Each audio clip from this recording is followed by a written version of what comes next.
Hello, everyone. Good morning, good afternoon, good evening. Happy Halloween, and welcome to the live stream. Today, we're going to be building the Lego Creator Haunted Mansion set, and of course, I'll be building it without the instructions. Be sure to like and subscribe and share the stream, especially if you're watching it live, so that the algorithm spreads it to as many viewers as possible. So let's start by taking a look at the box art, and it's quite nice, way nicer than the 18 plus boxes at the very least. And we see here the three builds that we can build. Today we're going to start with the main build first, but then we might do this or this, either today or maybe another time, depending on how much time it takes to build the main model. Now, I'm still setting things up in the background to make this a successful live stream, including finding the spooky music that we're going to be playing in the background. So I'll be doing that. And in the meantime, I'll let you look at the three builds shown here at the back of the box.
You're not supposed to see that. There's a better look at the train for those of you who are interested in that.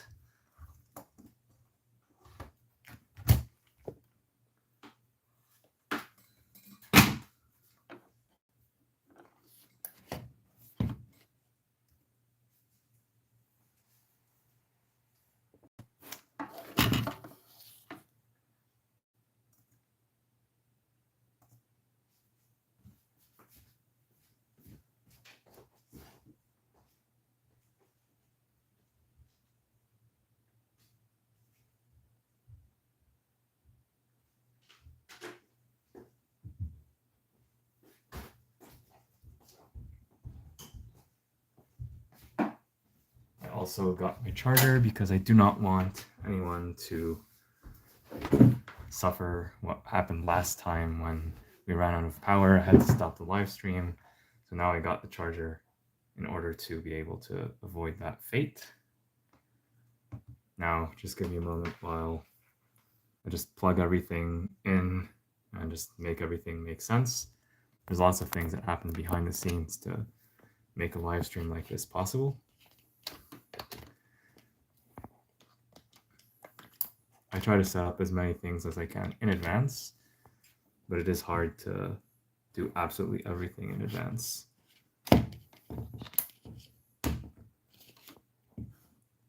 All right, so now we're plugged in. Just moving some stuff around to give me space to build the thing, and then we'll get right to it. Oh, and the music.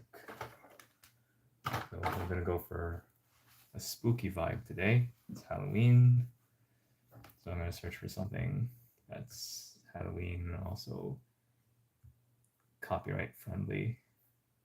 I don't want to get into any trouble.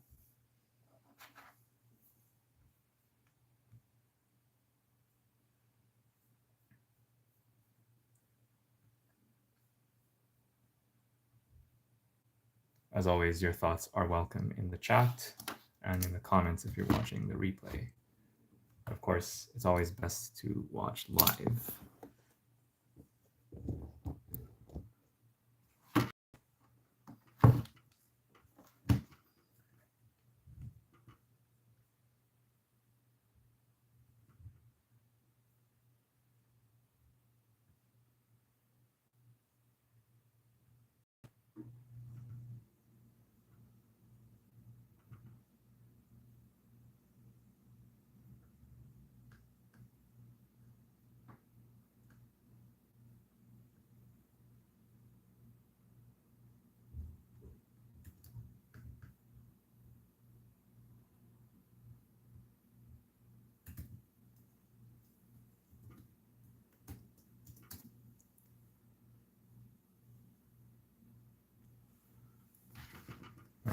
While waiting, here's a look at the top of the box.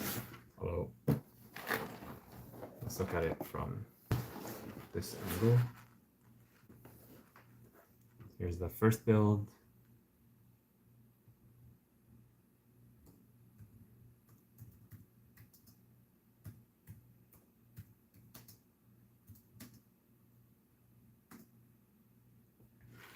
Here is the second build, the train.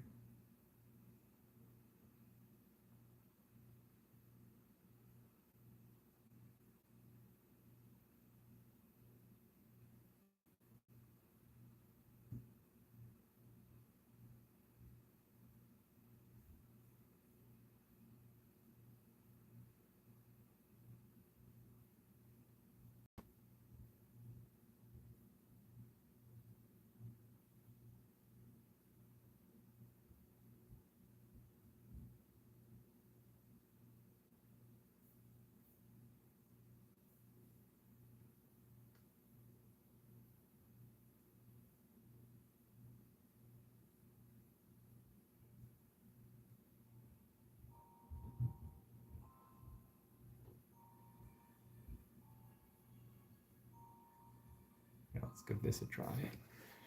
So here's the last build, the ship. And now without further ado, let's open the box.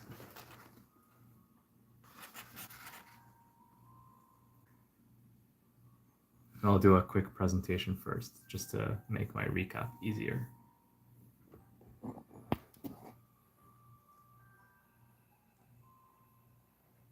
Let's open the box and see what's inside. So unlike most LEGO Creator boxes or most boxes for kids these days, let's open the box and see what's inside. So unlike most boxes, this set opens from the top using these tapes right here, which is pretty unusual, but it's welcome, so we don't have to deal with those annoying push tabs. So we just need to cut the tape here.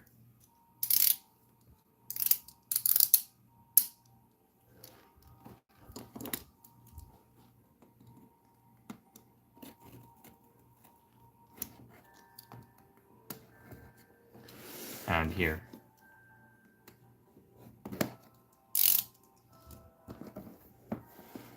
You see here like a flap where we can close the box after, although I'm pretty sure the set will not fit here without disassembly. Maybe the train will fit, definitely not the main build. So the box is about, let's say, 75% full, approximately, just based on what we see here. So the box is about 75% full, I would say.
In this box, we got 6 numbered bags, thankfully numbered from 1 to 6. Let's start with bag number 1.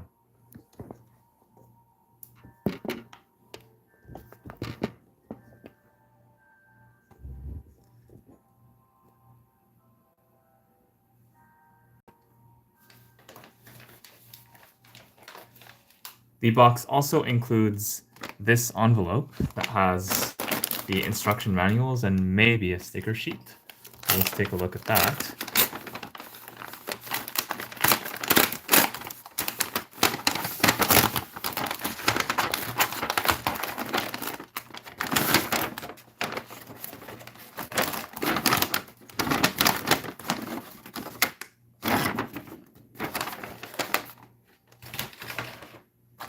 So as usual for the LEGO Creator 3-in-1 theme, we got a separate booklet for each build. And here's the main build with a QR code to scan for points. So just for the sake of reference, the part list is here. And the main build has 187 instruction steps and 187 pages, 231 instruction steps. So sometimes a page has more than one instruction step. And in comparison, the pirate ship has 153 steps over 94 pages. And finally, the train with the train station has 147 steps over 78 pages. So that means, just from that rough approximation, this is the most complex build, the one that's going to use the most amount of pieces, followed by the ship, followed by the train. So probably it's best to build them in that order, although of course you can build them in any order that you like. I know some people, they even buy multiple copies of the set just so that they can build all three at the same time. But just keep in mind, you will have to buy multiple copies to do that. If you buy just one copy, you will only be able to build one of the three builds at a time. Unless you modify them, of course. You build like a small house, a small train, etc. So, yeah, we'll put all the instructions away. I don't use the instructions after all.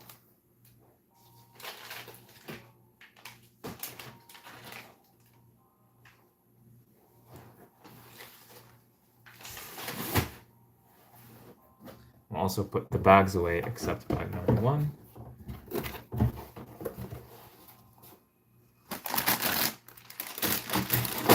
And we'll see if we can finish this tonight. Hopefully we can. Hopefully we can if there's no unexpected complexities. The build seems mostly straightforward, bricks on top of bricks. So I think it is possible to complete it tonight, but we'll find out.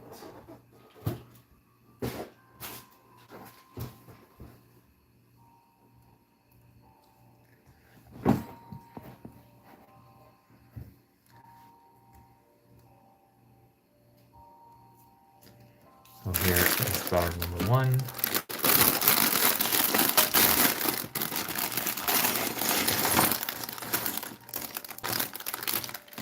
Background is a bit loose here. Okay, hopefully that stays consistent. Otherwise, actually, let me see if I can tape it.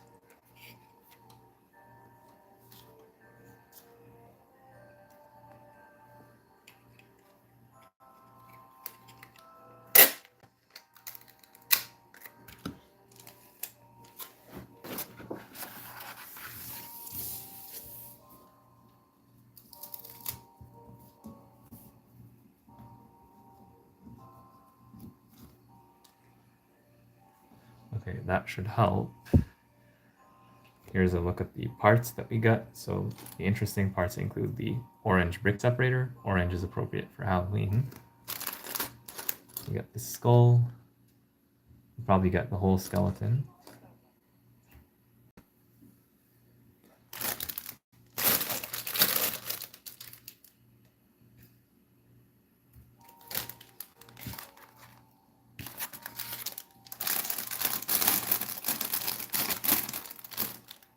Bags are more crumpled up than usual, but it's not a big deal. Especially if you don't keep the bags or care about the bags.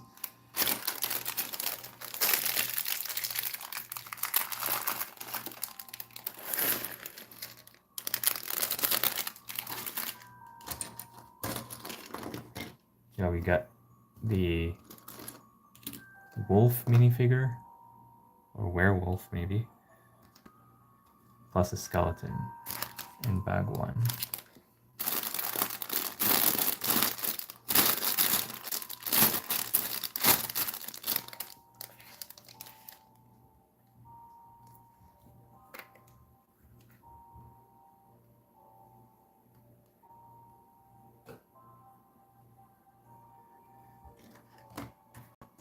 These gate pieces are also pretty interesting. They're not super common, I think.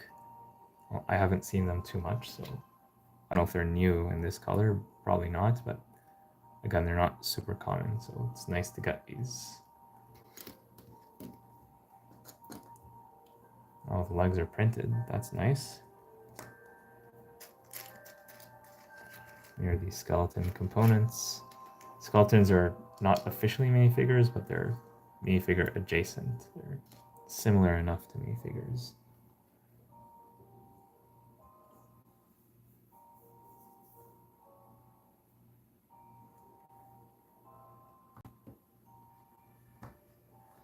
So for those of you who don't know, I do use the 3D view in order to figure out what the thing looks like from all the angles. So there is no sticker sheet, thankfully, so I will not use the brick separator to apply the stickers because there are no stickers to be applied. That means any decorations that you see here will be printed. And that's definitely good news. So before we actually start building the mansion itself, we'll build some side builds.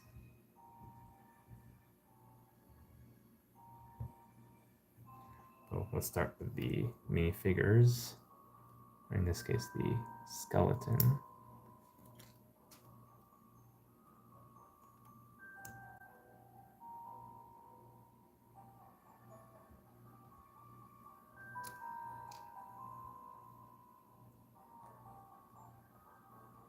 Well, usually the hands would fit like this, but you could do the other way around if you want to simulate like a broken arm.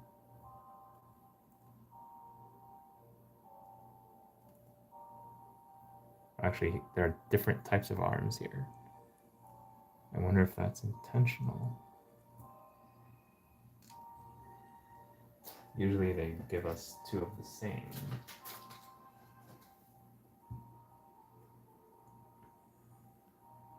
And by the way, I moved the box over to the side just to be able to see things. Well, I see things the same, but it's just to give myself more space to work. So it looks like, yeah, they intentionally gave us two hands that are not the same, so maybe that's supposed to be extra spooky. Historically, Lego has not done this, because this looks kind of weird, but yeah, a skeleton is supposed to look weird, so that's actually perfectly fine. And this is a bald skeleton with no hair. So pretty standard skeleton, except now we don't use the same type of hand. Yeah.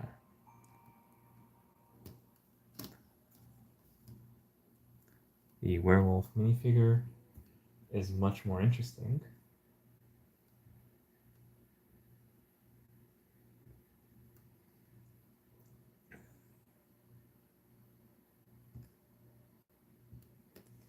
So let me put him together in a moment.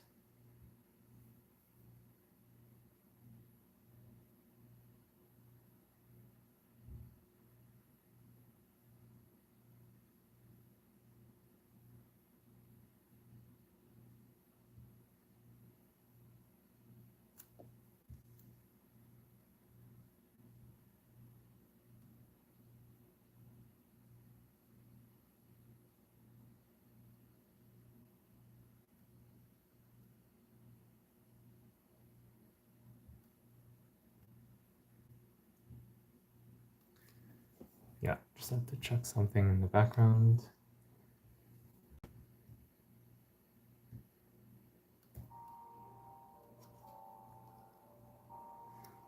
Here's our werewolf.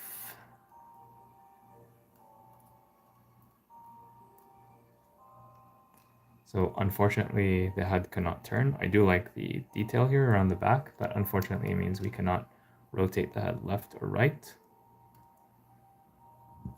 I wish there was a way to make that possible, but regardless, here is that minifigure. Very aggressive, very threatening. Here's a look at the printing without the head covering it. And of course, we'll look at the minifigures again at the end of the build. But yeah, quite a spooky guy. Like some of the teeth are printed, some of the teeth are Yeah, they're all printed, but yeah, not in the same style. Looks very, very spooky. Yeah, I don't want to wake up next to this guy if I'm in a Lego city. Yeah, there he is. And now both of these are gonna watch us build the set. Starting with the gate, which is built on top of this plate.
You can probably see where this is going.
I actually got some printed pieces in this bag, including this one here for the lock. That's a nice piece.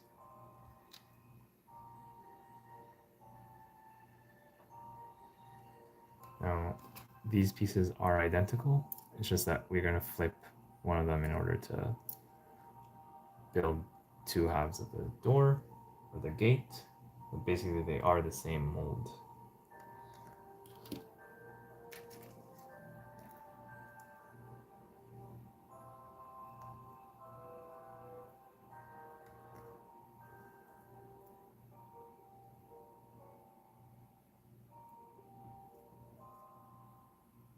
Yeah, these are always fun.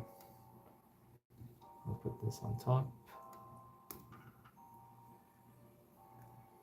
It looks nice and metallic. It looks too new for an old haunted house like this.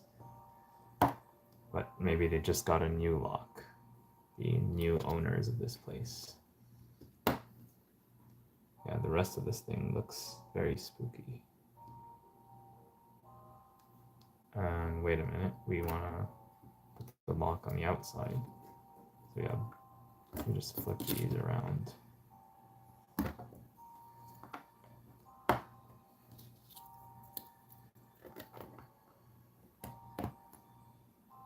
the universe of this haunted mansion, this is the outside. We have to pretend the rest of the world that exists here.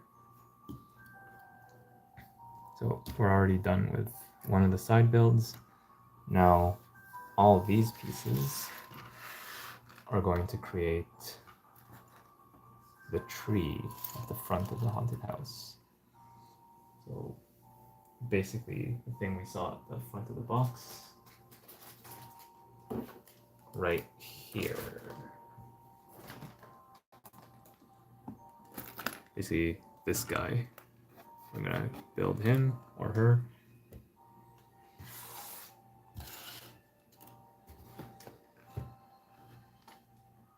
Now that I have less pieces, I can afford to keep the box here. And yes, I know the minifigures are hidden, but we'll get to them in a while.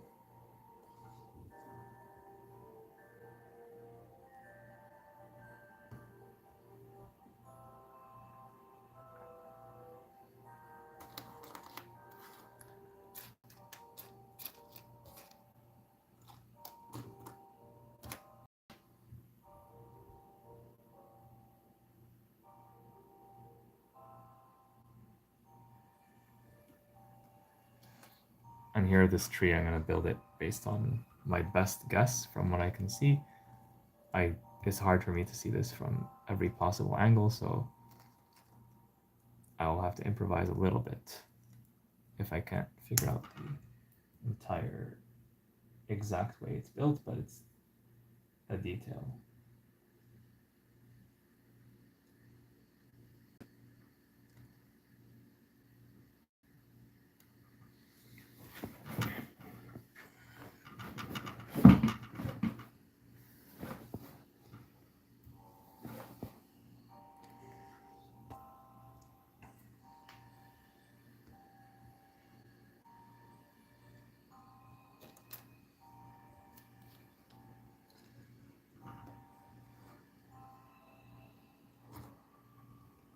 We don't see these black pieces in the front. That means they have to go at the back.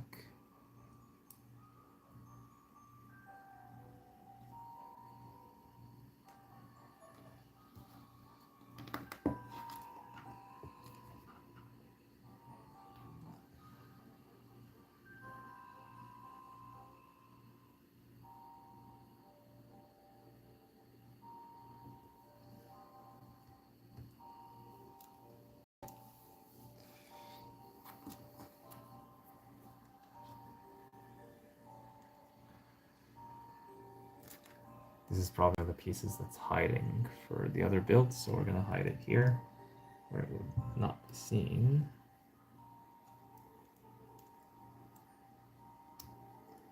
And this is gonna get covered up by this and the slope. I'm pretty sure it's the same on the other side, or almost the same. Usually LEGO likes to keep their builds symmetrical for kids, most of the time.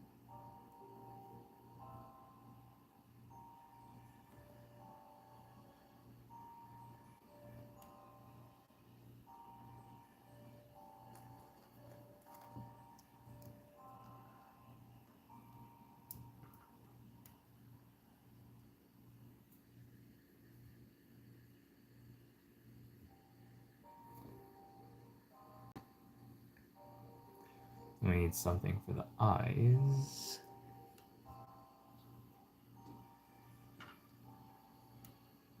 In order for the connection to be legal.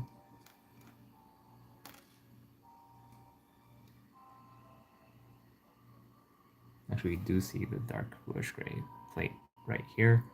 It's hard to see, but it is visible if you really want to look for it.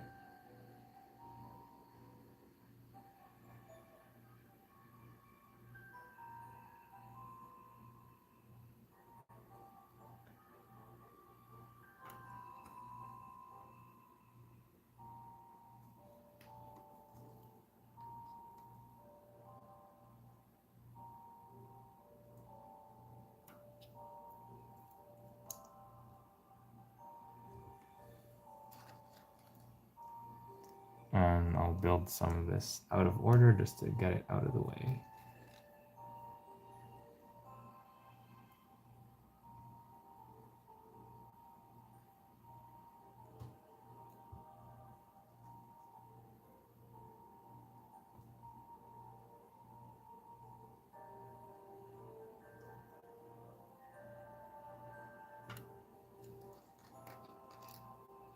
Some accessory for the wolf, apparently.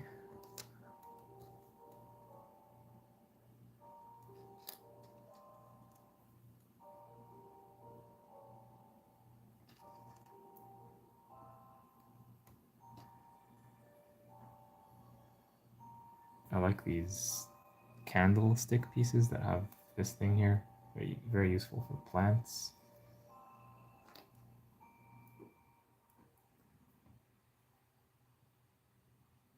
That's one of them.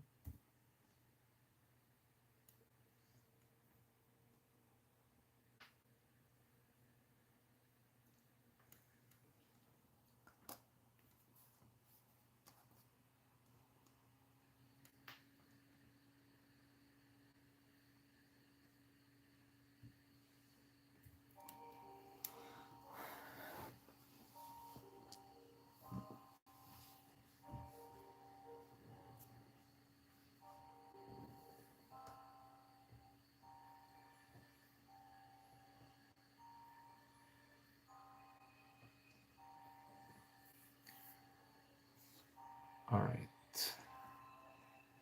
This we actually need to flip.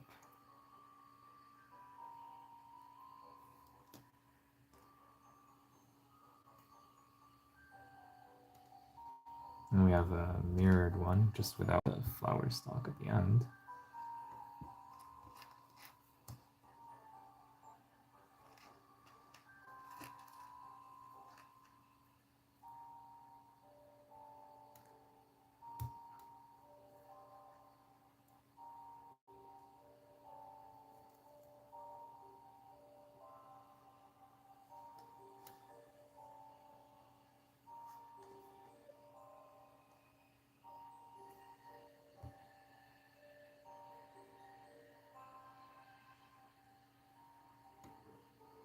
Looks like actually this is wrong.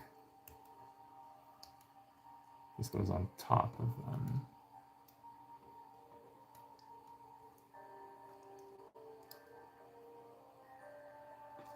and these go on top of it.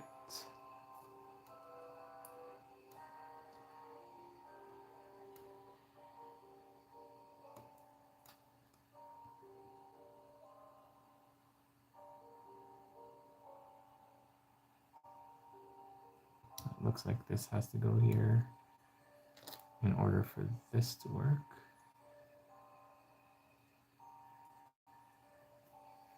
Yeah. And we know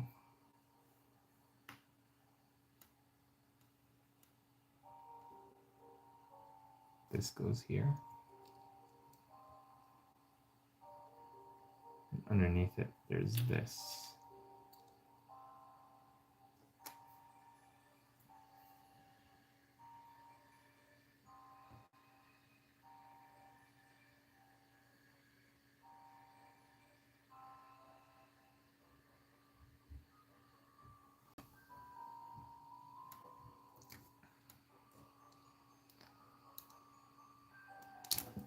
Oops.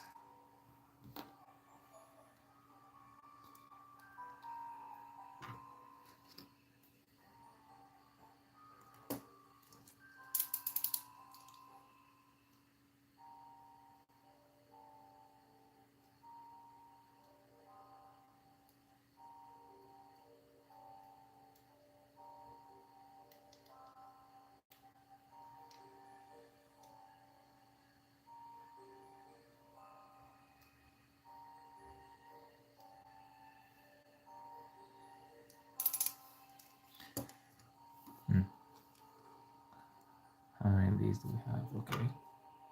So this.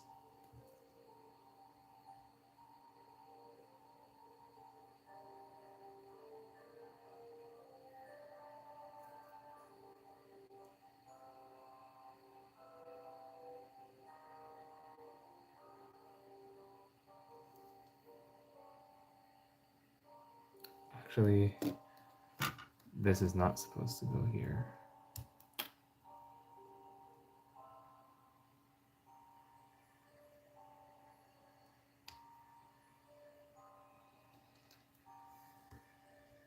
Something else will get attached here. We'll figure that out in due course. We have to build the top part first.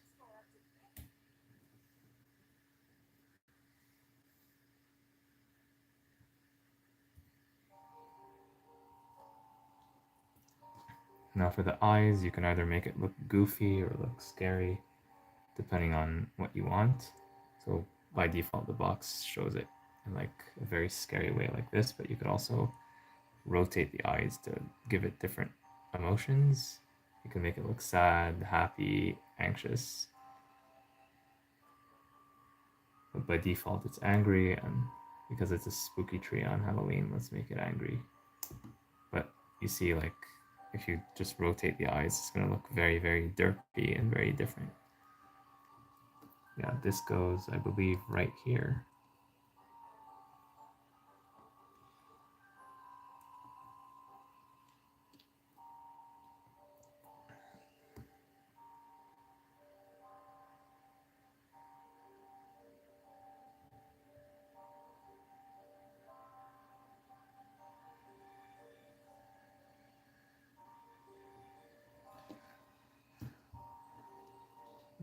You need 2 of these. Go down there. This goes here.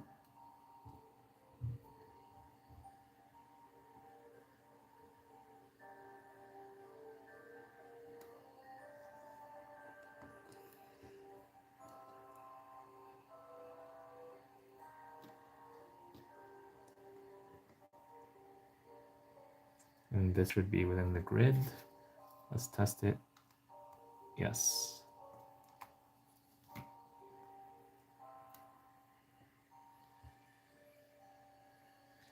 Okay, now this whole assembly should fit right here. And yes, it fits perfectly. So we basically figured out the core structure of the tree, which means everything that follows is going to be a lot easier to deal with. So essentially we have this piece here, followed by this piece, and then on top of this, this is where we add those pieces, including the cheese slope, this piece right here that links the two together, and there's going to be branches and such.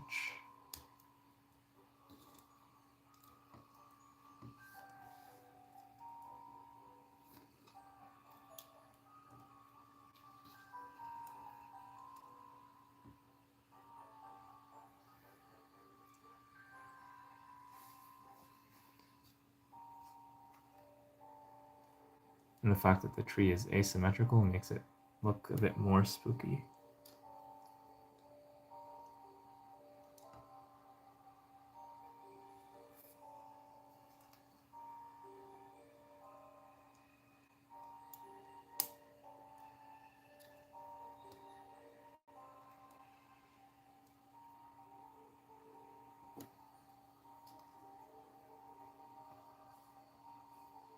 So the box shows this piece pointing this way, but actually I agree with the box for once. Not for once, but yeah, this is the right way to do it, so that from the outside, you don't see that hole.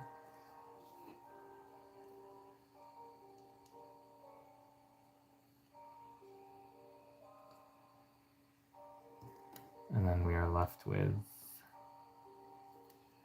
this piece and this piece, which I remember from Ninjago. It's not limited to Ninjago, but that's where I've last seen it. And we basically have a lantern, and this is going to be a minifigure accessory.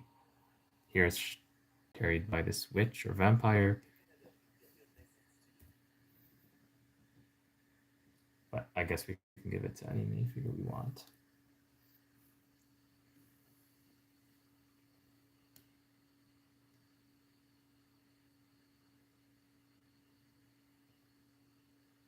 And after this point, I'm going to put the box away or to the side because I'm going to need the space to build the rest of the set.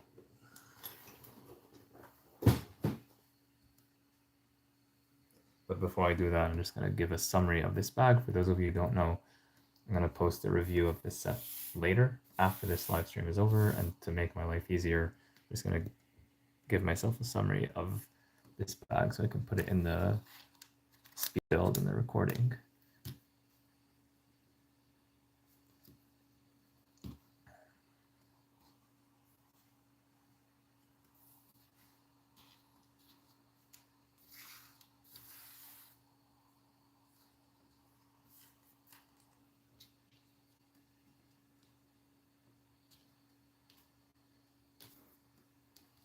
I guess this is how you distribute the accessories by default.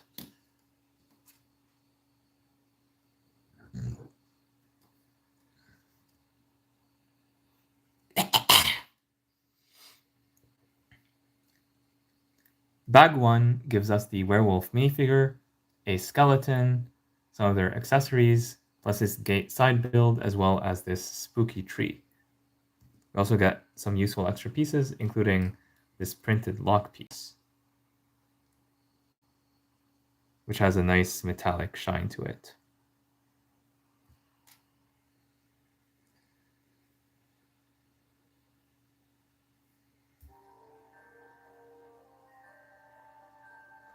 Okay, now we can move on to bag 2.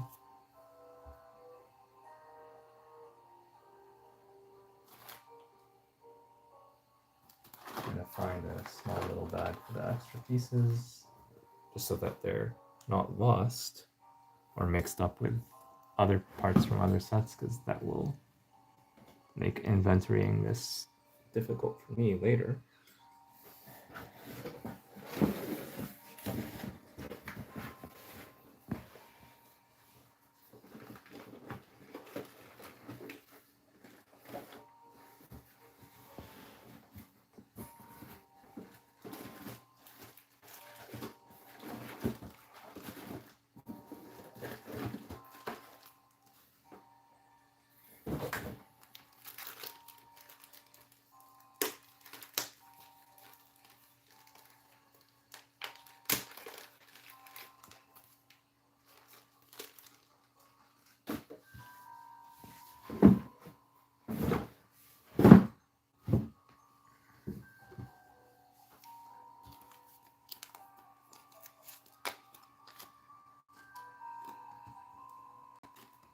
And if you don't have a parts collection that's already sorted out, where you sort all your pieces, this is a good temporary solution. Hello, Flying Fox Animations. Thank you for joining the live stream. Happy Halloween.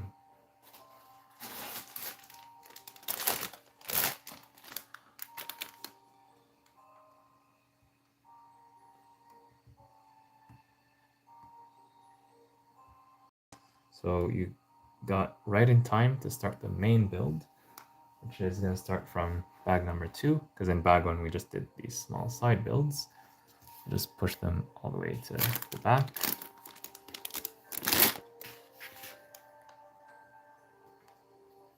We'll take a look at everything in detail after this build is done.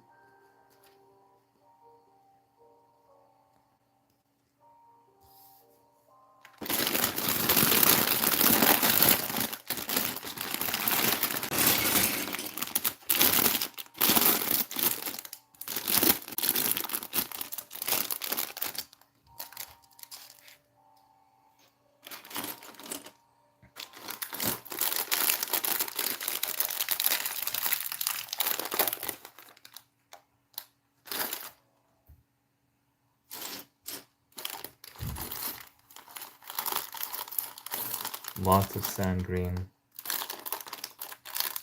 Should come as no surprise because of the color of the set. It's obvious from the box. But it's not a bag.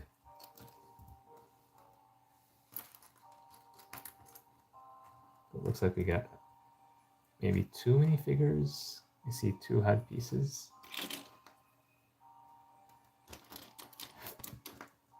Yeah, Frankenstein is definitely a minifigure. I don't know if he's legally called Frankenstein, because that might be a copyrighted term. So maybe Lego gives him a generic name, but we all know what this is. No alternative expression, unfortunately. And they gave him like this big head. And look, they printed the eyebrows here, but also on the headpiece. Yeah, that's some nice thinking by Lego. Okay, that's pretty cool. I've never seen this. I think they have done it before, but I've never noticed it. So yeah, that's one of our minifigures. Very nice guy. Looks like he has an interesting personality to him. Lots of stories to tell. All right. We have another headpiece, but no minifigure to go along with it. That's a mystery. We got this one sand green brick. Well, this plus these two. Maybe this is to distinguish it from the 1x6 sand green. So for those of you who don't know, this is sand green versus olive green. So they're different colors. This is what was used for the Natural History Museum, the olive green. Sand green was used for things like the Ideas typewriter and a bit in the Boutique Hotel. Also got this very conspicuous red piece. It's probably going to be used somewhere. Okay, so let's do the windows. There's not that many of them. I just came out of doing the Daily Bugle set. And I'm working on the review for that one behind the scenes, but that one's like 13 hours of footage, so it will take me a while to get to that and edit all the footage and put it together to do a review. That one's not coming out till November at least. Sometime in November is my expectation. I also got these pieces in transparent clear. I don't know if I've noticed them in transparent clear before. Definitely interesting pieces to get. We kind of see the way this piece is built when it's fully transparent. So that's pretty useful if you're a Lego nerd. But besides that, I think it's time that we start building. So this is obviously going to be part of the base.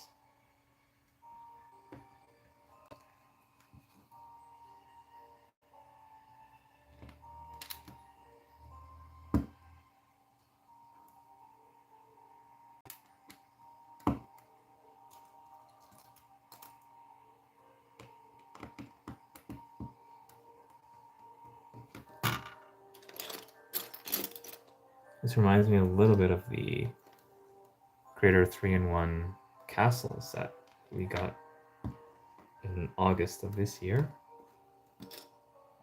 Actually released the same day as this set. It's just that this is a Halloween themed set, so I thought I would leave it for Halloween.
It's very easy to knock these over, especially when they're not held by any studs.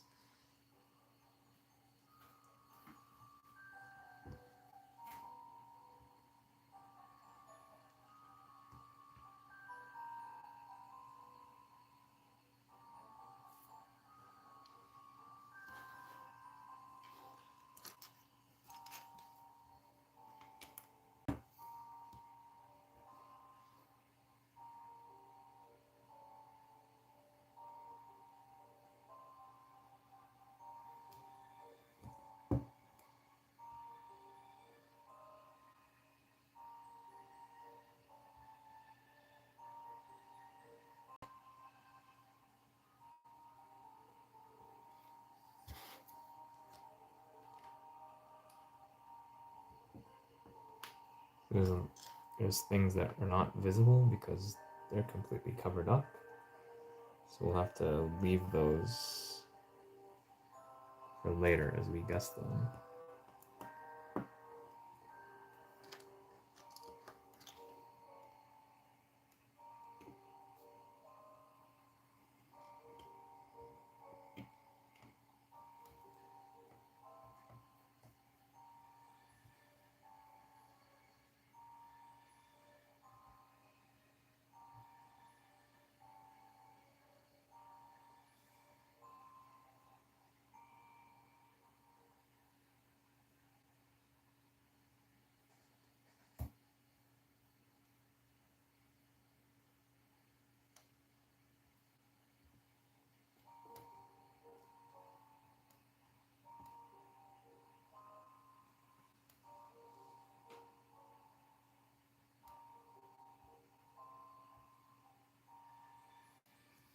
Okay, so we know now what these head pieces are used for. They're actually used as basically minifigure accessories that are kept here.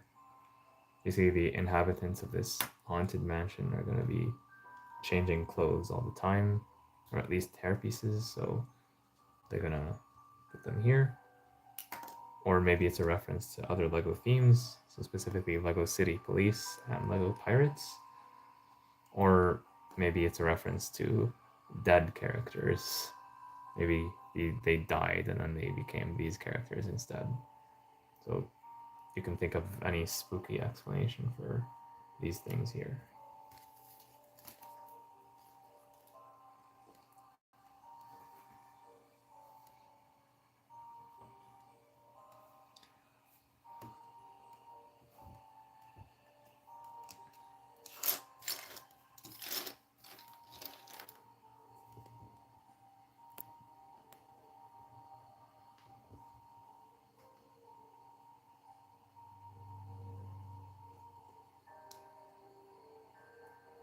So the challenge now is to find what bricks do we put here in order to build everything on top.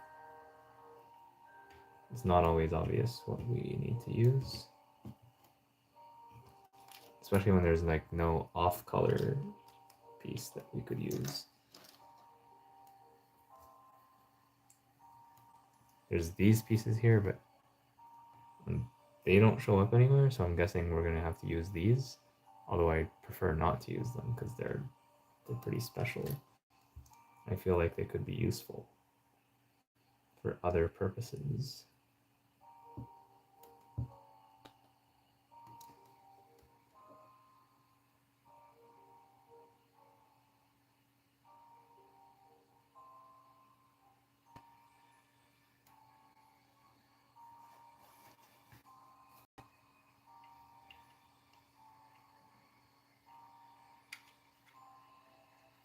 I do see here that we're gonna have to have this here.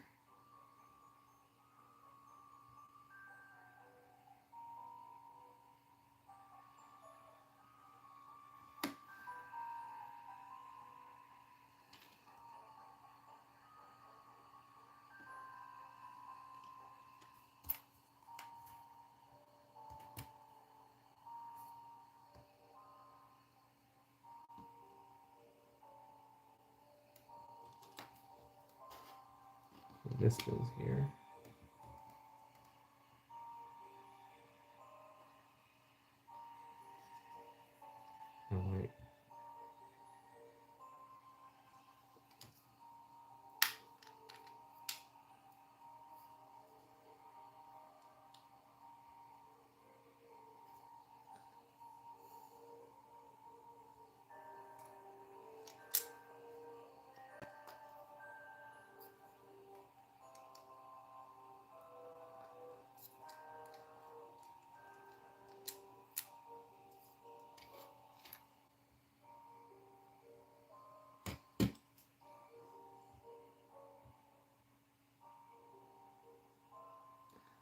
guessing this goes here.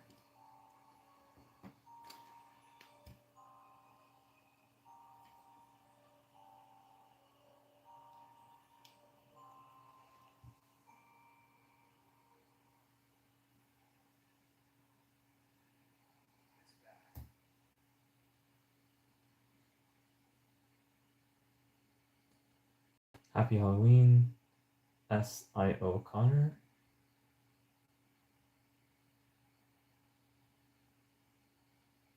Thank you so much for joining.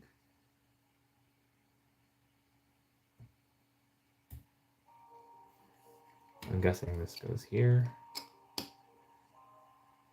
Yeah. It's a shame they wasted these transparent pieces in a place where they're totally hidden, but I understand that they're put here so that they can be used in the other builds. And you can imagine this is some kind of evil energy inside the house. If you want to give it like an in-universe explanation.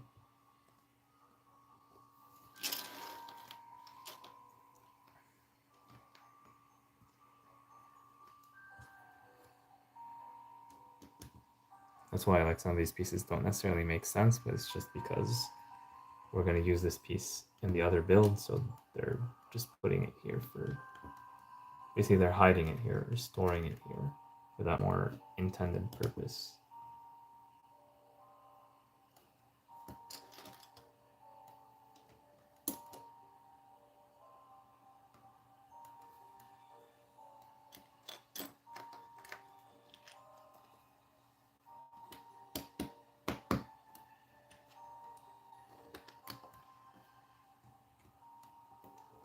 Yeah, now with this being done, we can build up.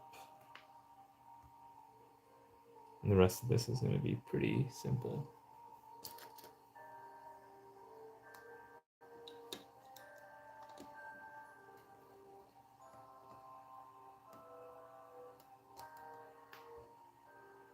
We might have needed to use this in the interior, but this seems stable enough to me, so we'll just hold on to that piece in case we need it later.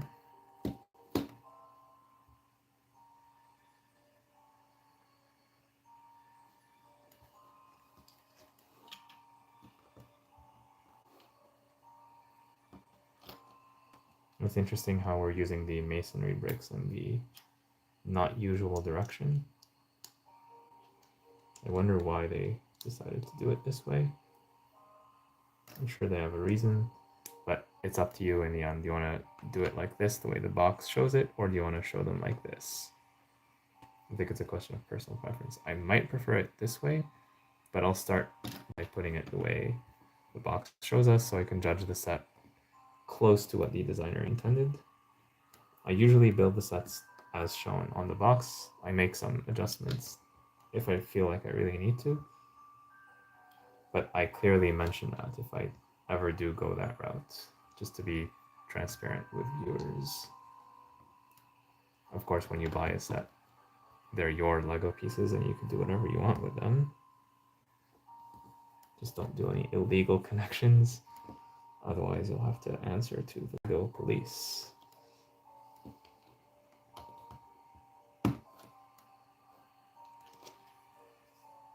And again, just like with the castle, we're using these large pieces to build bulk quickly. So you see how this is coming along very quickly, in fact. And this is not new. Like, we've had pieces like this since the, I'd say 1970s. I'm not sure about the 70s, but in the 80s, certainly in the 90s, we had these.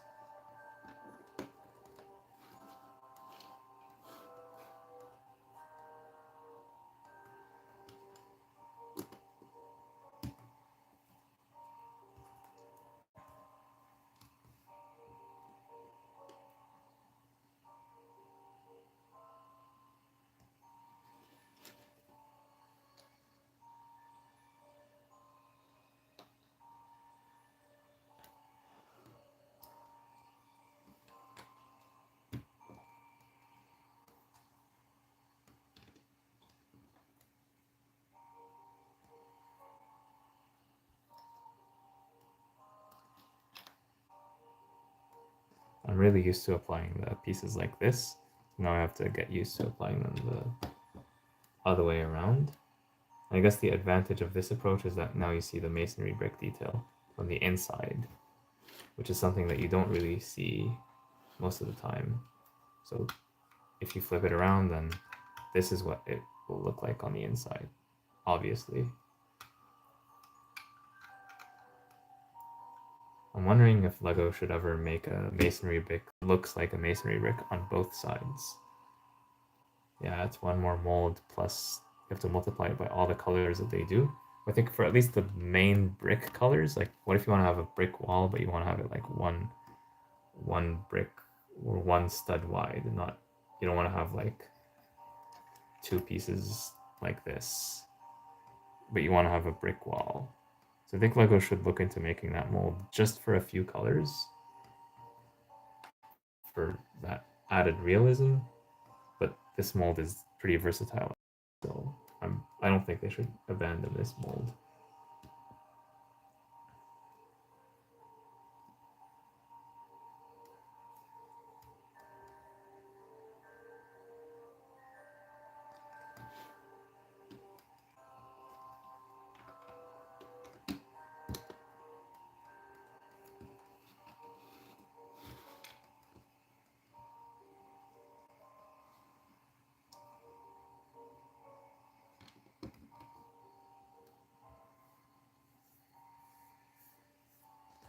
And here we're using the olive green snot pieces, maybe because they don't exist in sand green. They probably do.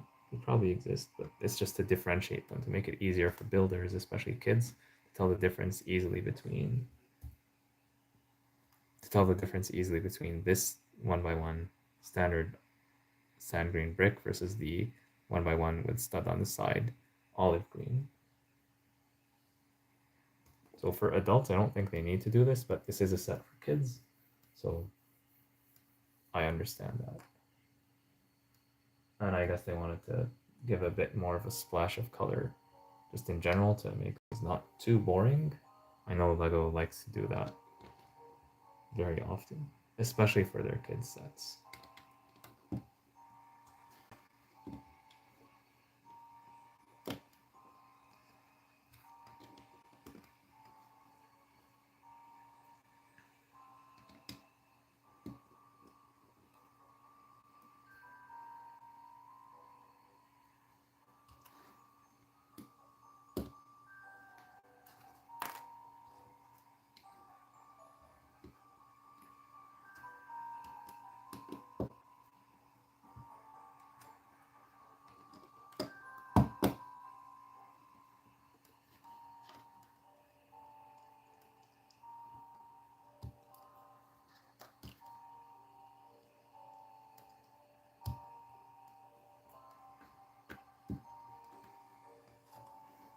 It's coming together quite nicely.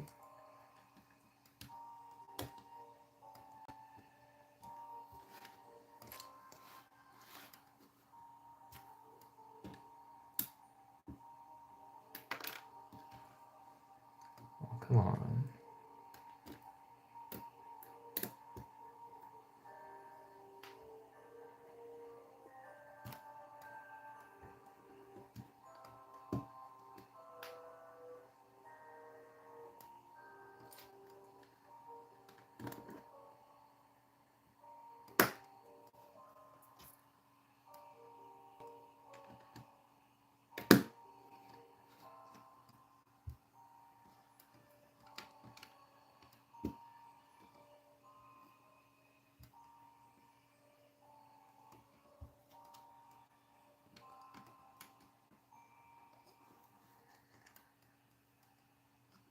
I did not know that they had this piece in sand green.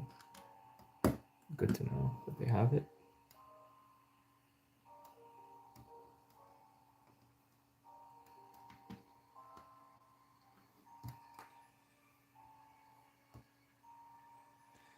I need this piece, so actually it's this piece that's used here instead. Oh, and that makes sense. Everything is gonna get attached. That's pretty clever, actually. This goes here.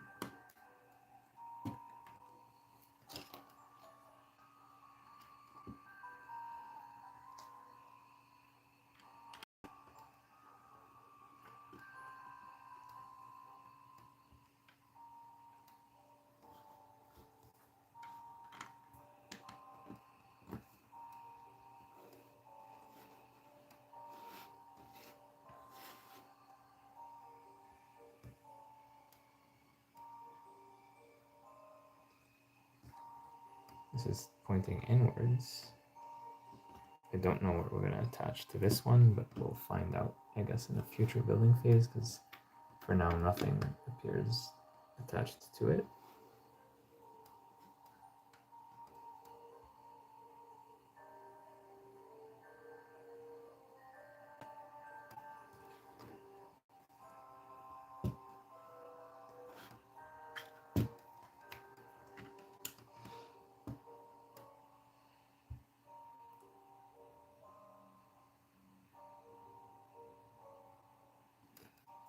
This goes here.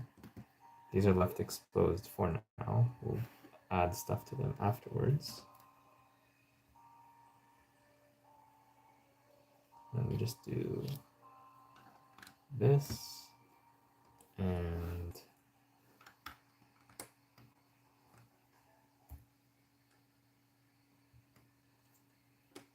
this. If I did my math right. We're pretty much done with this bag.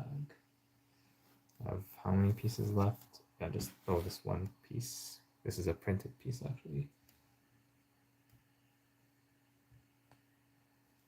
And it's basically one of those wood pieces. We've seen this many times before, but we're just gonna put it here to give the appearance that this is a boarded up house. The nails here look too shiny, so we'll have to use our imagination a little bit, but this is still way better than what kids had when I was growing up. Like if you look at sets from the 80s and 90s compared to now, very, very big difference. I did not end up using this piece. It's probably used somewhere in the interior, but again, we can hold on to it and use it later if needed.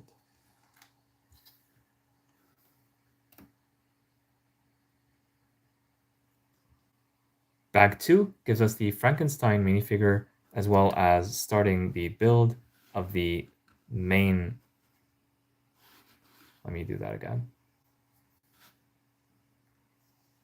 Bag 2 gives us the Frankenstein minifigure, as well as starts the main build of the Haunted Mansion, with just a small corner of it shown here.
Yes.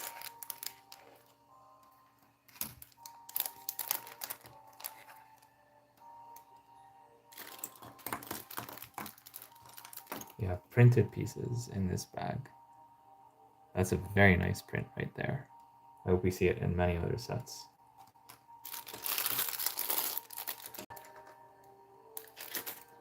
Such awesome hair. Oh, we even see like a bit of it from the front as well. This is nice. And I have seen this hairpiece before. Actually, let me double check. I recently got these Build-A-Me figures from the Lego store, and one of them had a very similar or identical hairpiece. Let me see if I can find it. It's the Day of the Dead minifigure. Actually, they're not the same hairpiece. I thought they were the same, but they're similar but not the same. So this one is windswept like this. This one is more curly. Interesting. Well, two nice hairpieces, but they're not the same. I thought they were for a moment. Yeah, very interesting.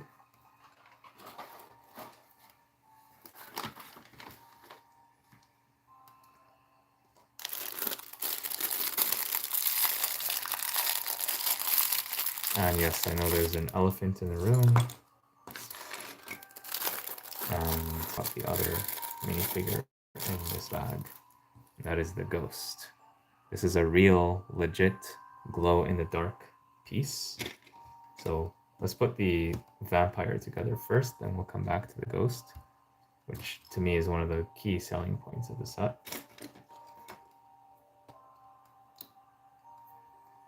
Yeah, let's do the vampire first. Oh, look at that face. Look at that. That's evil. This looks a lot like the Nightmare Witch, whatever her name is called, from Lego Dreams.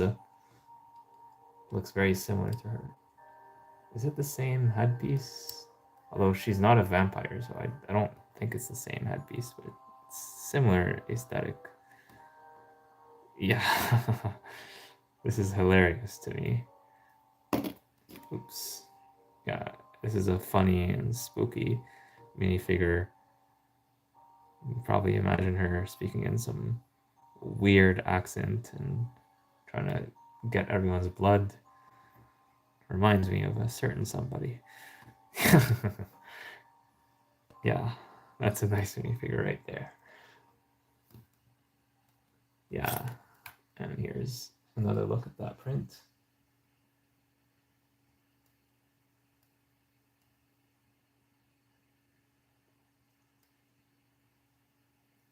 Yeah, this is a nice print right there. Maybe it's her, maybe it's a relative of hers. We can use our imagination for that a little bit. And now the moment you've all been waiting for. I'm going to turn off the lights, and you'll see the ghost. Yeah, so there's multiple lights here. I have to get up to turn off the main lights of the room. So I'll do that. I'll be back soon. This will actually be a good test for the lighting of my studio. When I turn off the lights, you should not see a major difference, but we'll find out.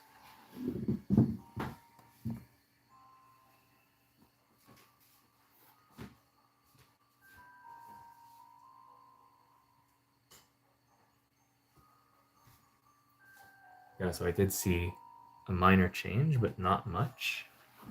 Now let's put the ghost together before we turn off the other lights. There's an unprinted torso. You see standard white torso, standard white legs. Yeah, we're not going to waste too much time talking about this, but yeah, plain unprinted minifigure. The head is going to be a plain black head from what I understand right here.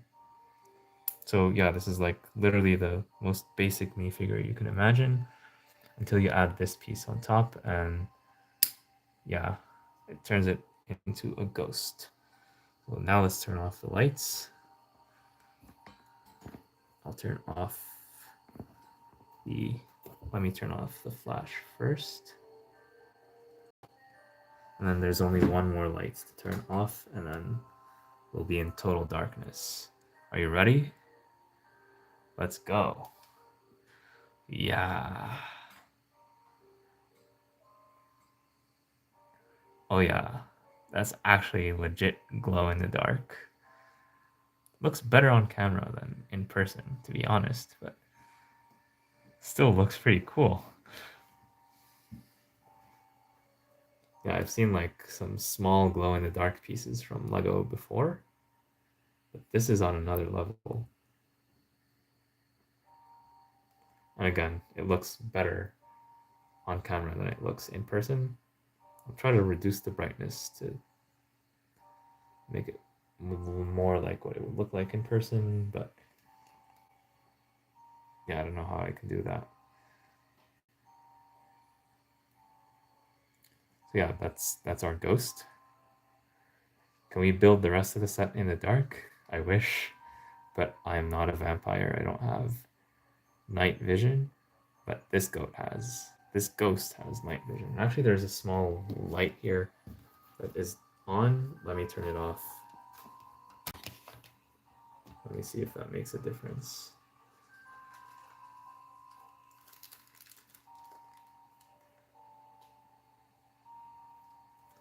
Yeah, I turned off that light. It's giving like let's look at this again. Yeah, that didn't really make a difference. So yeah, the ghost is like a pale green thing. It emits lots of light visible to a camera. It looks like it's lighting up my hand. Although the effect is, again, I'm saying this for like the millionth time, less noticeable in person, but still, it's pretty cool. If you're in a totally dark room, then I could totally see this being like a legit thing, like doing this.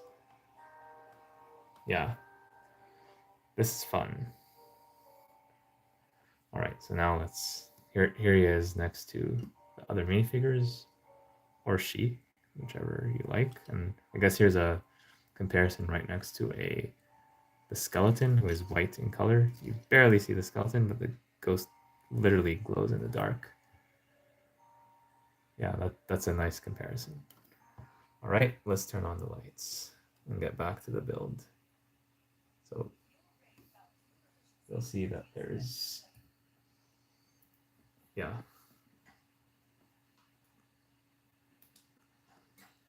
Yeah, like when there's light, you don't really see the difference at all.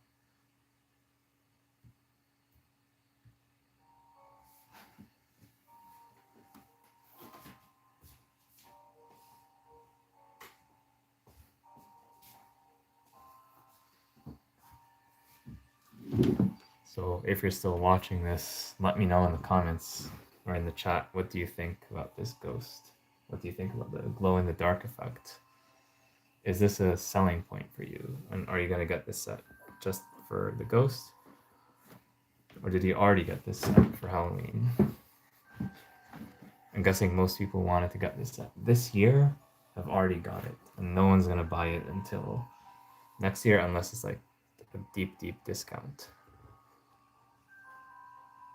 Yeah, here are minifigures.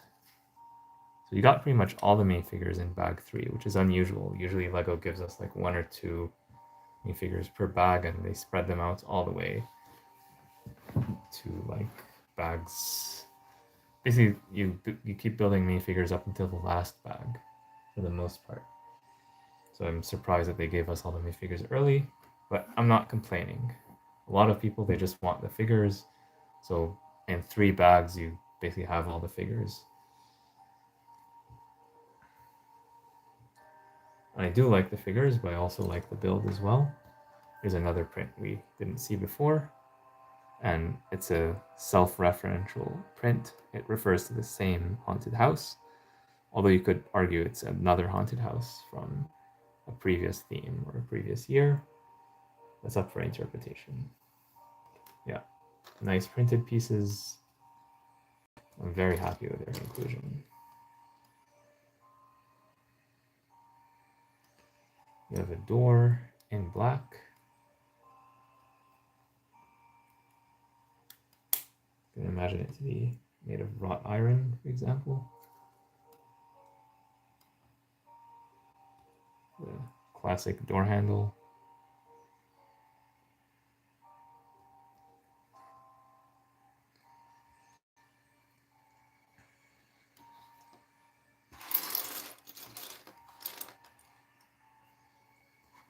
On first glance, it doesn't seem that there's a lot in this bag, so we should be able to do it relatively quickly. again, it's just like studs on top of studs here.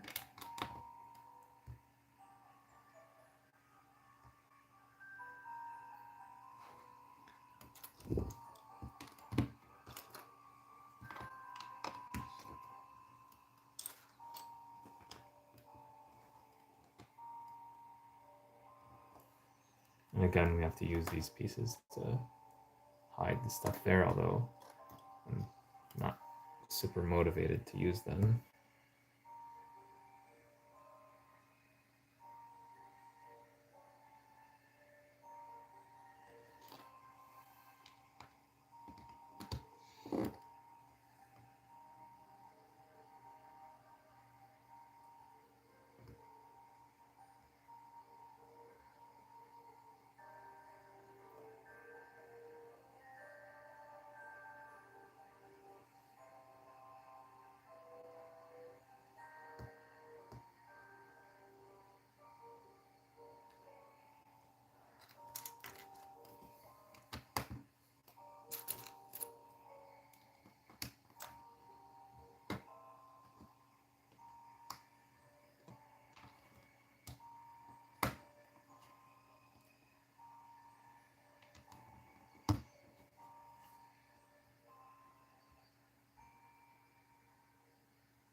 We'll actually link the two right now.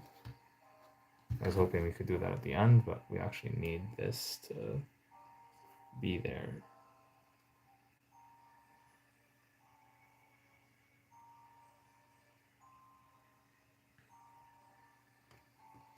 So this has to go here. So it looks like in the end we're gonna have like this kind of motion. Interesting. We're gonna build everything on top, so yeah, we have no choice. We have to put these two together, and by the same logic, we're gonna have this over here. We're gonna attach the other corner.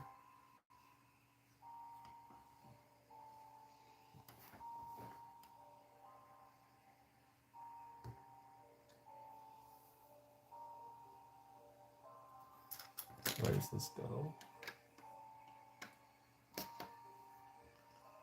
Oh, it's gonna be used for the porch.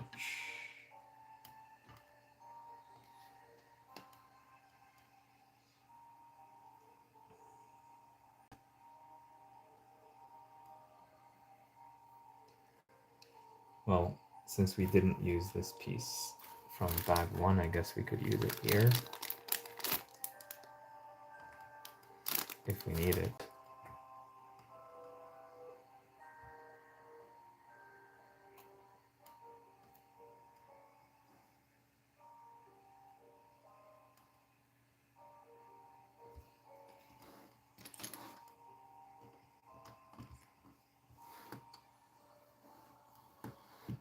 I'm guessing this goes here. It's the most logical place to put it.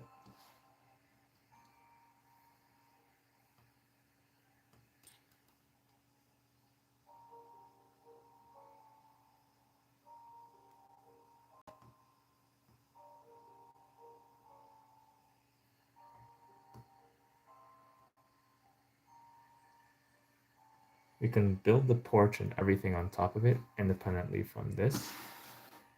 And that we see better, so let's do that. Nice part usage. The telescope piece is being used as railing. We've seen this before, but it's always nice to see it again. And if you're a true Lego expert, let me know in the chat which was the first Lego set to use this as a nice part usage and not as a telescope, without looking it up or asking AI.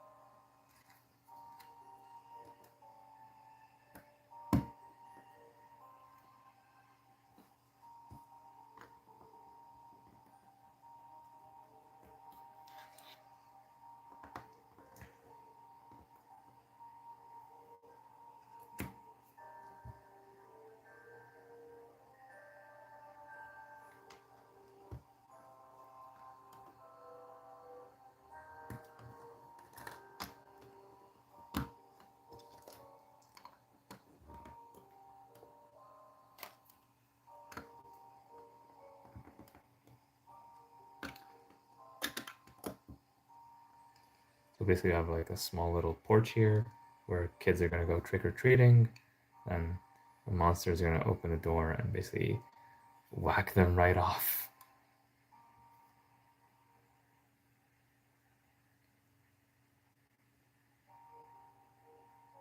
Yeah, usually doors to houses open towards the inside, you know?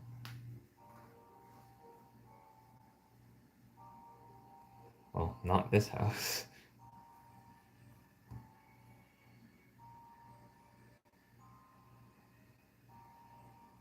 I'll use this piece, which is one of my favorite pieces. If only Lego would make it without this, just this part over here on this side with like two studs.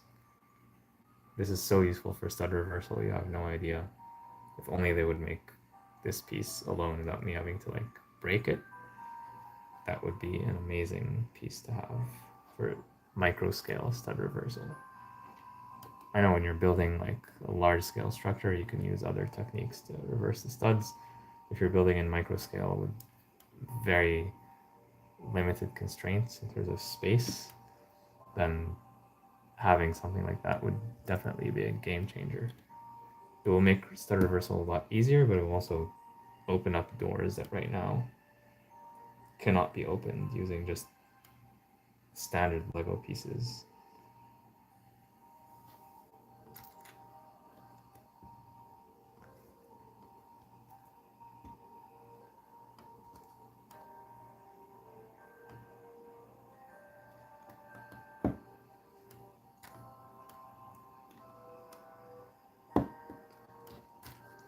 I like the consistent theme of having like this half pyramid on top of this rounded piece here.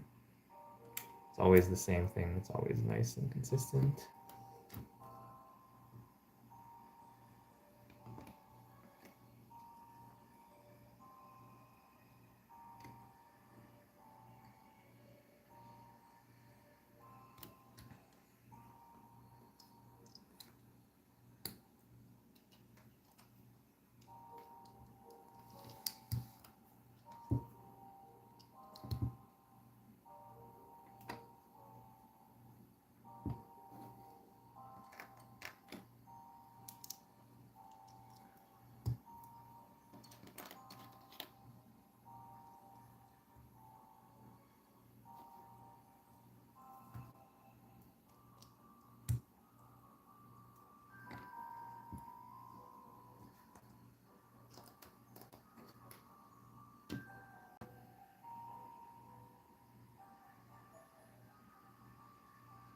And randomly, for some reason,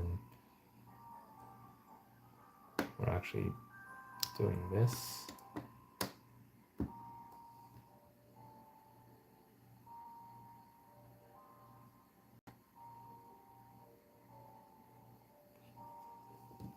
Oh, basically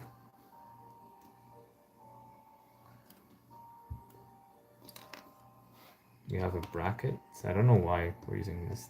I guess it's just for additional texture. And this, then two plates.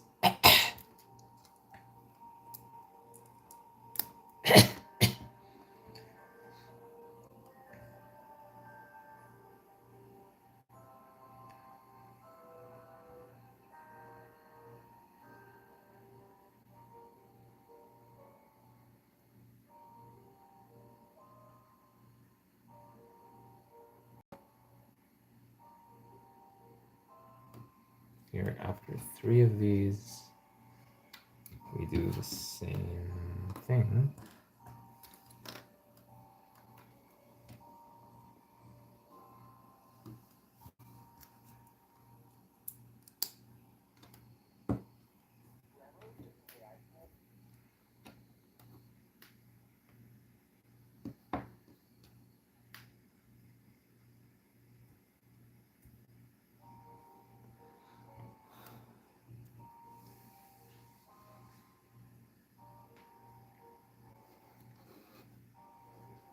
You can attach these now.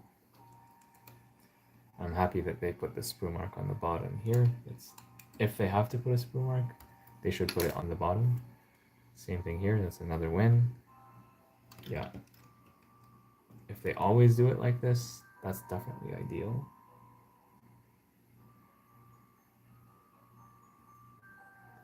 And here we have to attach a hinge plate, this one here, but we need to figure out everything before we can attach that. But still, having built this, it gives us basically pieces that we absorb out of the pile and into this, which makes it easier to figure out what to do with the rest. So we have a bunch of pieces here, not too much. Some of them we know they're going to go up here, and the rest are going to go down here somehow.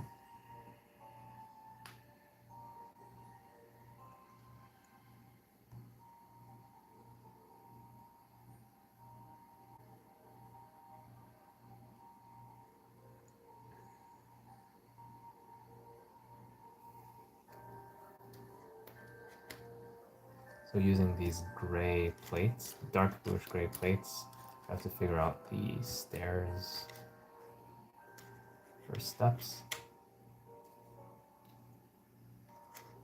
These we know where they go. And this one goes next to them. The dark green stuff is going to go mostly all together as well. So there's not that many pieces, not that many options.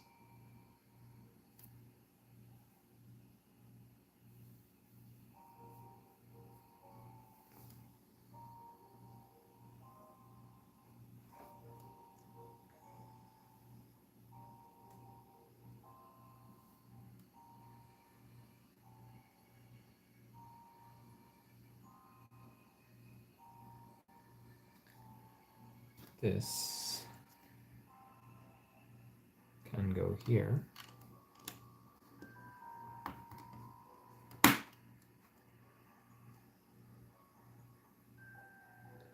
On top of it, we can put this here.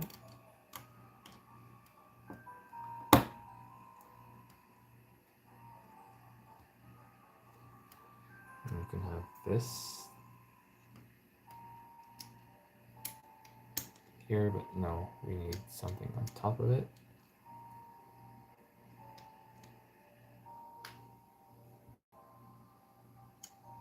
Actually, we need this up here.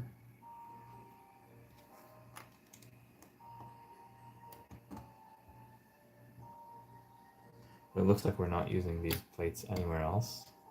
So I'm taking the risk by using them here. Although we cannot use this here because, yeah, so what we'll have to do is use this here.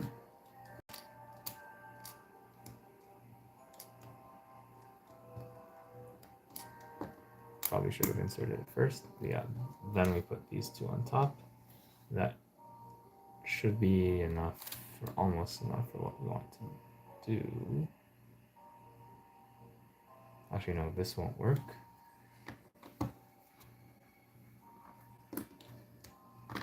Because we need this smooth step. Okay, that's what these are for.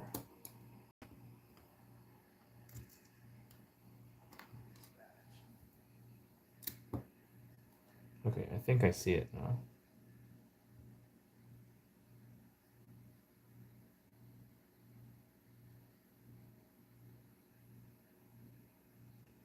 I think I see it. Then this goes here.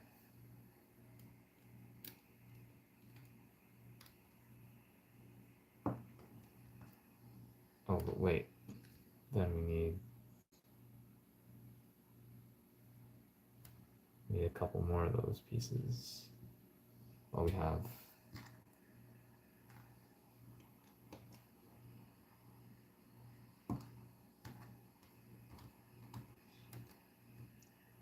these, and then yeah, I guess these pieces are not going to be visible, so we'll just plug them here.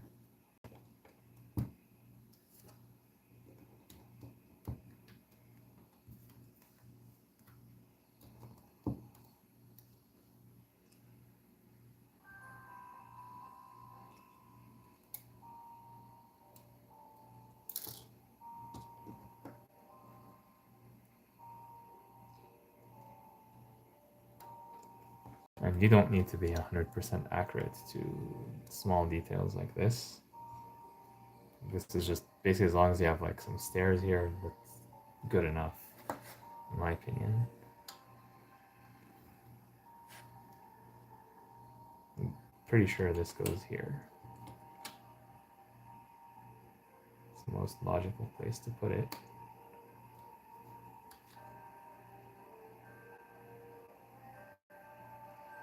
Then we're going to need something on which to attach basically this piece plus also the piece that goes here. This is going to go here. I think it would make sense to move this over by 1.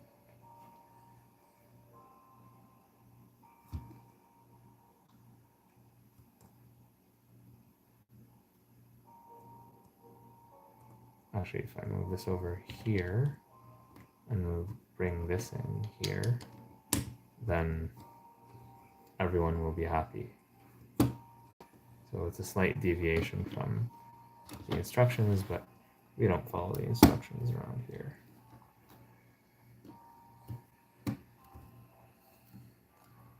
Yeah. And this one will be held by at least 3 studs. That's good enough.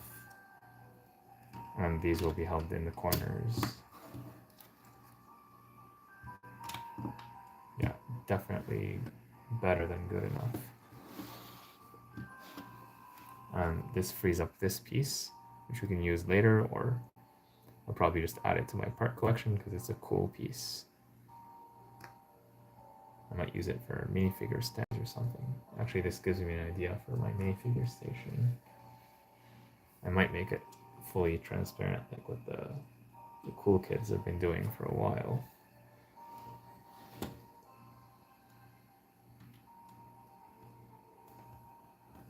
Okay, now this is way more stable.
So a couple of these left.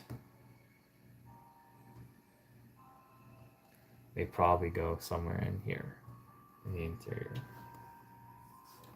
Yeah, we don't care about that.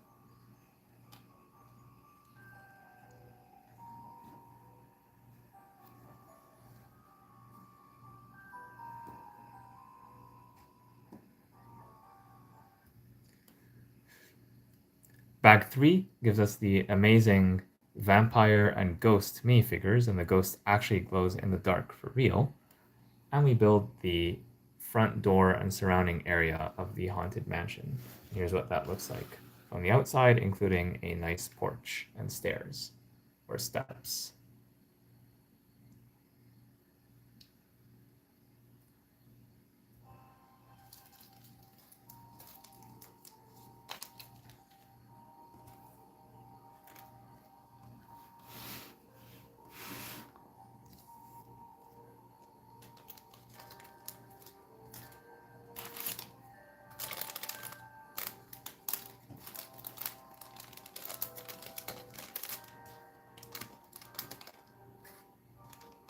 And for reference, here are the pieces that we should have used but didn't.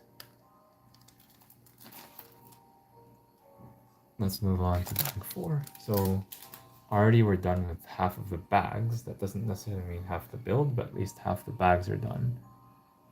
1, 2, 3.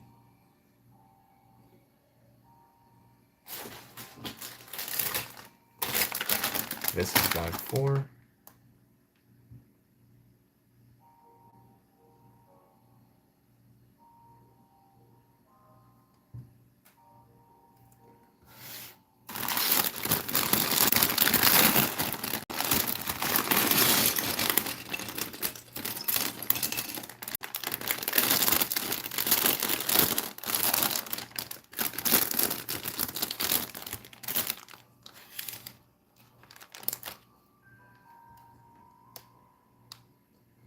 Do we have any interesting parts in bag 4? We don't need to look for minifigures anymore unless they gave us a surprise minifigure that's not shown in the box, which they almost never do. I think the only time they've done that was for some Speed Champions sets. But most of the time they definitely show the minifigure prominently because it's a key selling point.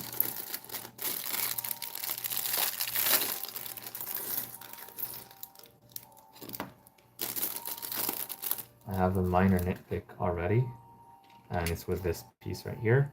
I do like prints, but this clock is way too modern and clean and white, like white in as in a clean way, to be used in such a like old dingy haunted mansion. Like I would expect them to have like a broken clock that's like beige or brown or something ancient. This looks modern, it looks clean, even futuristic.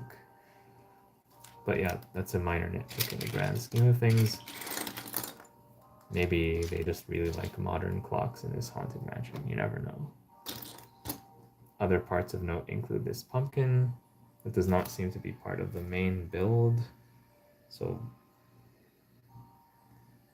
I mean, you could put it like, there's like a small little graveyard at the front.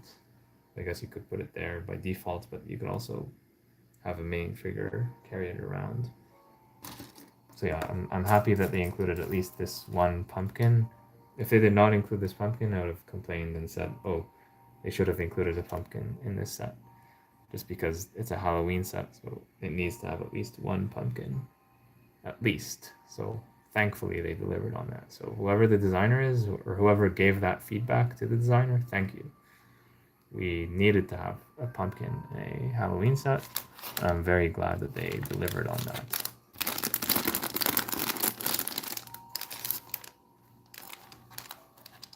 It's just a couple pieces and it makes all the difference in my opinion.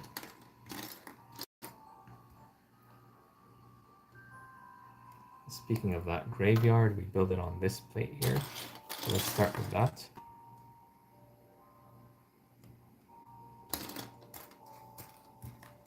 So the graveyard implies that minifigures are dead and they have to be buried here. We also know from the Lego movie and from Ninjago that features Lego minifigures that minifigures don't truly die. I mean, they die, but they always come back. So don't worry too much about this graveyard. The minifigures in here will all come back eventually. Maybe not in your lifetime, but someday they will be back.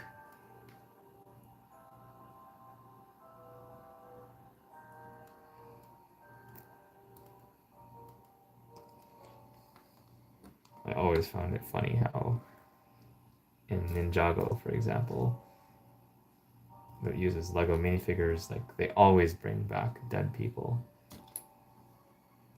It's become a meme at this point. We got one extra skeleton leg. In case you lose one for the skeleton, you can steal the one from here.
like these tombstones. They're very simple but effective. You obviously know what this is.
Of course, we're going to attach something underneath, but I'm just focusing on this part first.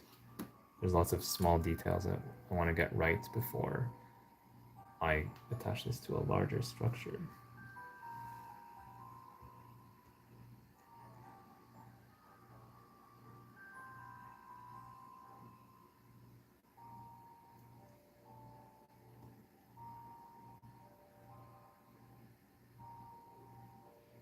Looks like this is off by 1, and so is this piece underneath it.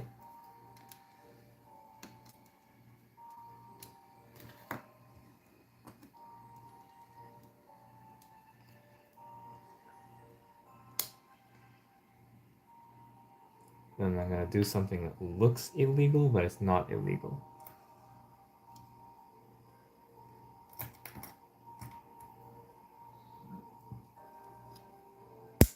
And that is place this sadly unprinted Tiago Catarino gravestone here.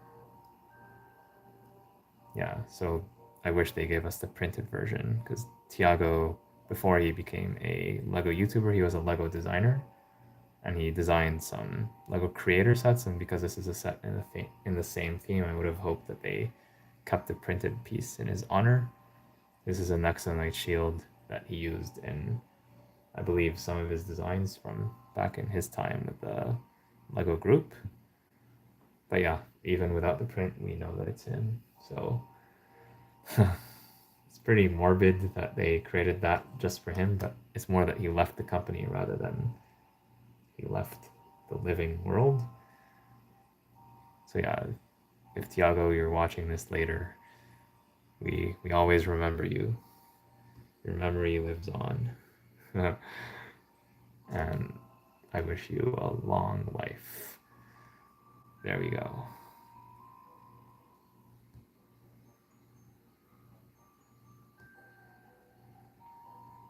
Yeah, one thing I like about Tiago is that he keeps his reviews to the point. They're short and sweet. Some people give half an hour, including myself. Like, I review a set in half an hour, but to be fair, I also go through the speed build. He gives you like all what you need to know about the set in like 5 to 8 minutes, and it's most people, that's what all they need. They don't care about like the specific nitty-gritty details. So if you want to know like all there is to know about a Lego set in a brief amount of time, I think Tiago is good at summarizing. Jangbricks is the best in terms of going in depth, in detail. And these are some of the people who inspired me to create the channel and also keep working on it right now.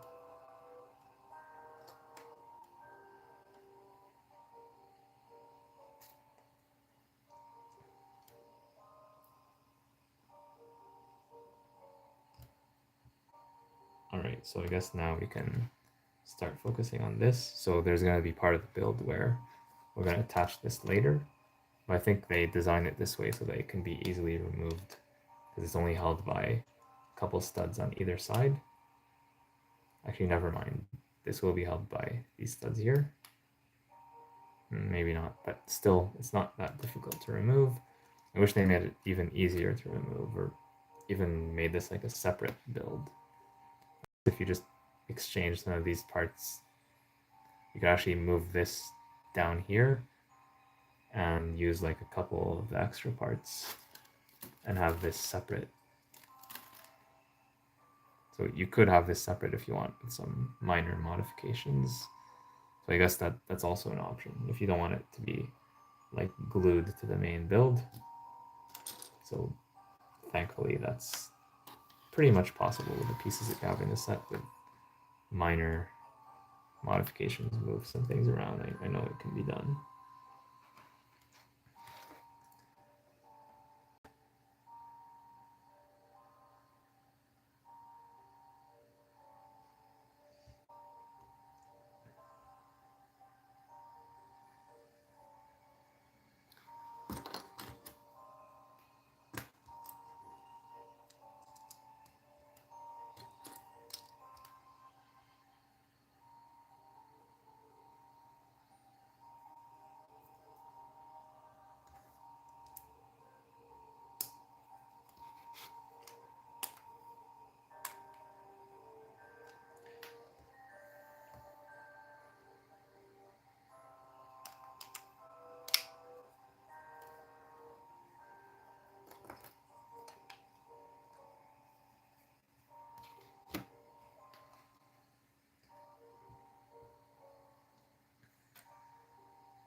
It's interesting how the light bluish gray masonry bricks were showing the bricks to the outside, but for the other colored bricks, they're on the inside.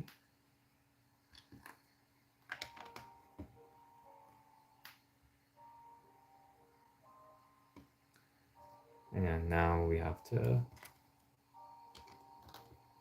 attach this to the main build in order to build everything on top. I guess we could do the same trick with the porch, but yeah, let's just put everything together at this point. I'll just move these parts and put them like in a separate category so they don't get mixed up. Actually, I'll move all the parts. Yeah, we've seen these parts. Most of these are pretty standard, just to make it easier for me to build the thing. I don't want to break my back after all. This we can keep as just a side build, but this we're going to need to attach here. So essentially, this is what we're going to have, and these parts can close to form a fully completed, fully enclosed model. So you see how it can be opened like this. So there's not that much to it. Like, it definitely looks larger than it actually is. So I'll have to give LEGO designers some credit for giving the illusion of having a lot of stuff here when in reality there's not that much stuff, to be honest. But they did what they could with their budget. And corporate, I know they're telling them to do more and more with like not that many pieces. I'm sure like the LEGO designers, if it was up to them personally, we would get like much more generous deals. But sadly, it's mostly not up to them.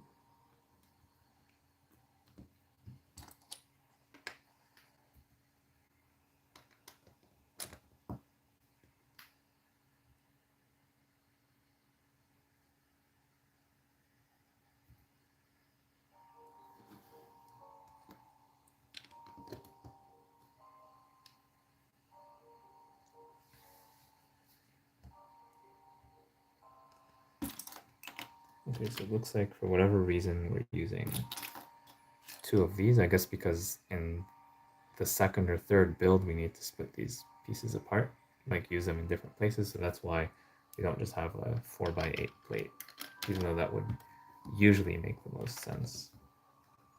But remember, it's a 3-in-1, so we need to have parts that accommodate all three builds.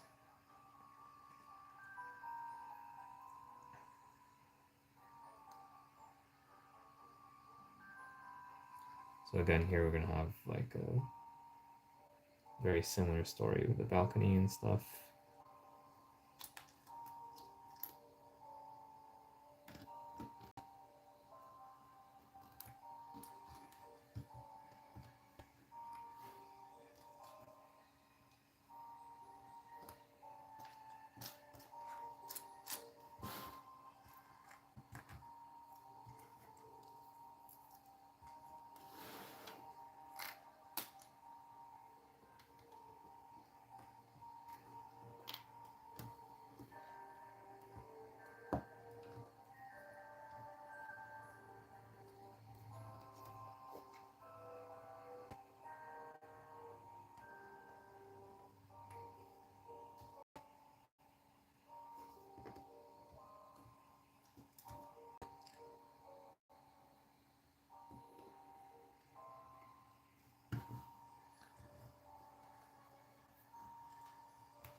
One of these pieces, but I'm sure it will turn up eventually.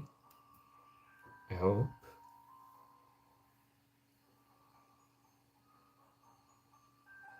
Anyway, there's nothing that goes on top of it, so we can wait for it to show up.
I guess you can hinge this to make it easier to build, whatever works for you.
There it is. Told you it will turn up.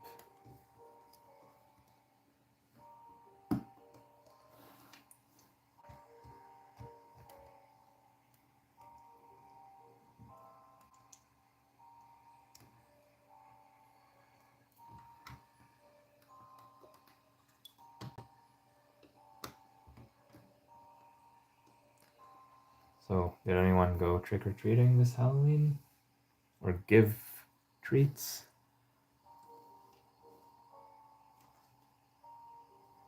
Or both?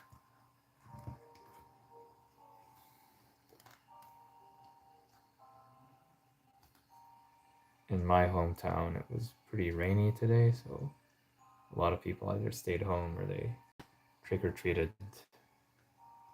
like before or after. I guess in the future they're gonna trick-or-treat because tomorrow is the weekend and I suppose it's more convenient for people that way.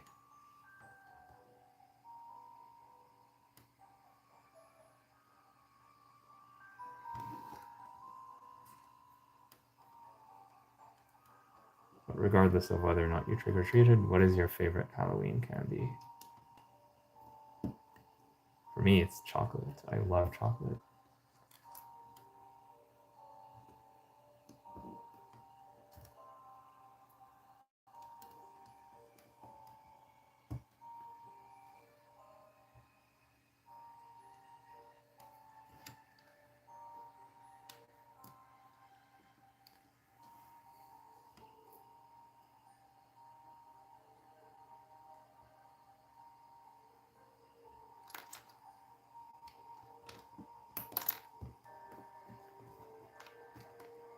I noticed that this piece is like hard to attach. Comes off easily, especially if you don't fully press it down.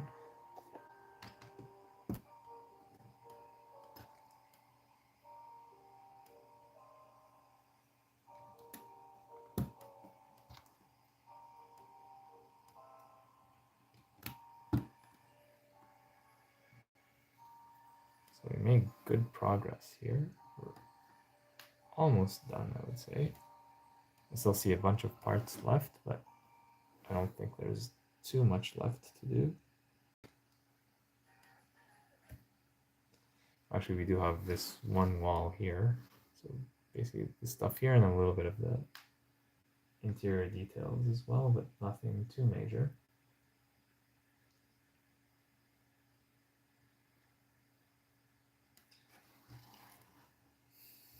We have a mechanism. Oh, we have a grandfather clock that actually works. Kind of.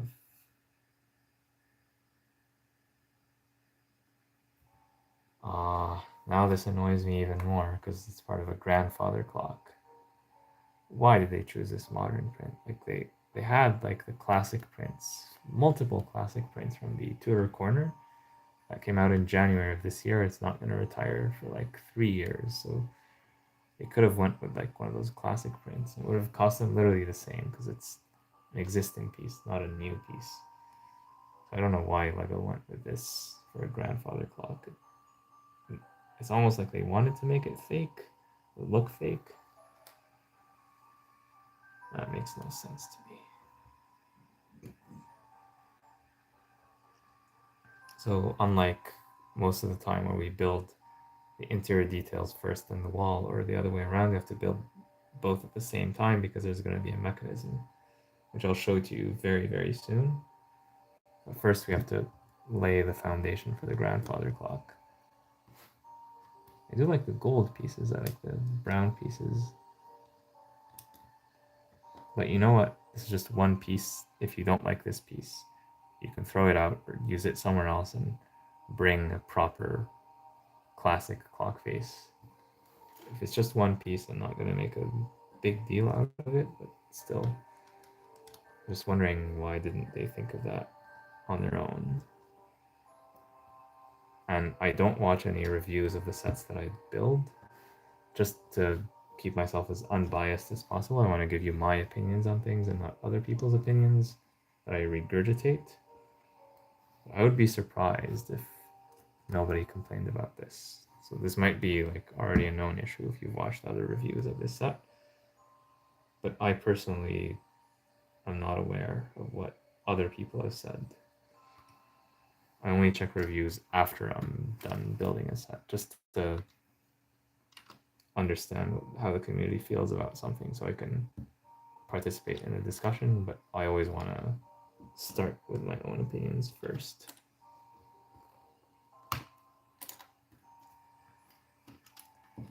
And if you are in the LEGO review space, do let me know if that's something that you do as well. I'm curious to know.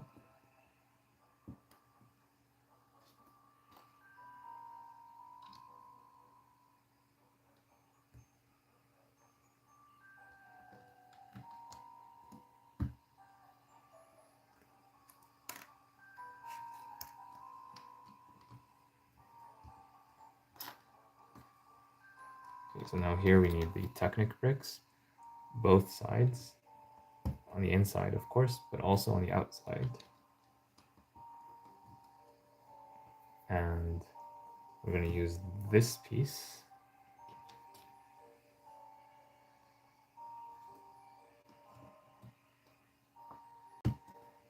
Basically, we're going to rotate this from the outside and it's going to move this knob on the inside. And that's going to basically move this piece with the clip.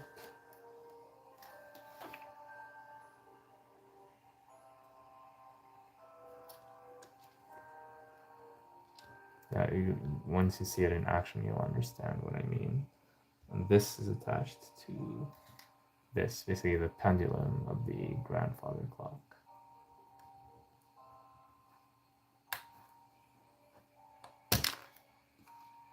It's a nice idea.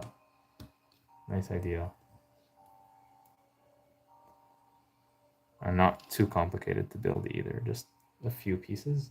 Although I wish they used like another color here on the outside. But again, it's a 3-in-1, and I'm sure they're using this piece for the other builds. Plus it's a haunted house, they're not really keeping it in pristine condition. So I'll give them a pass on this one.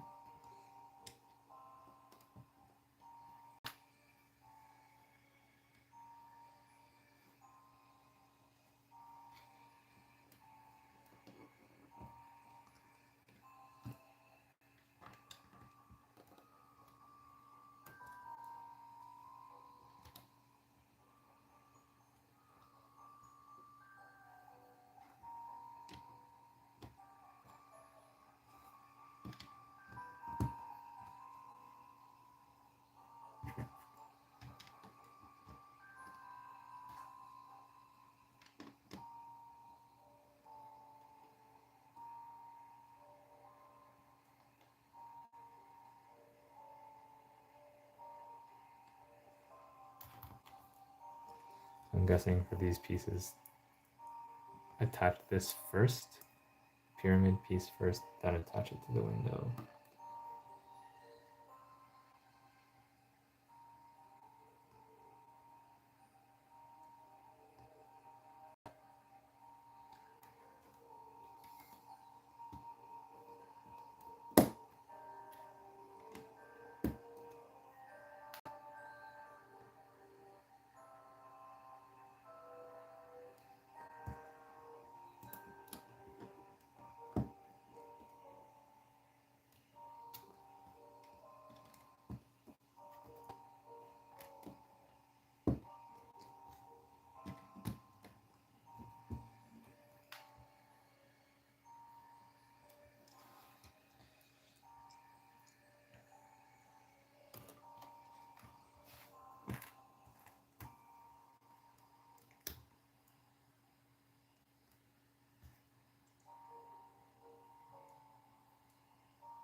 Other than the clock face, I do like the design of the grandfather clock. I think it is very nice, very regal, very fancy.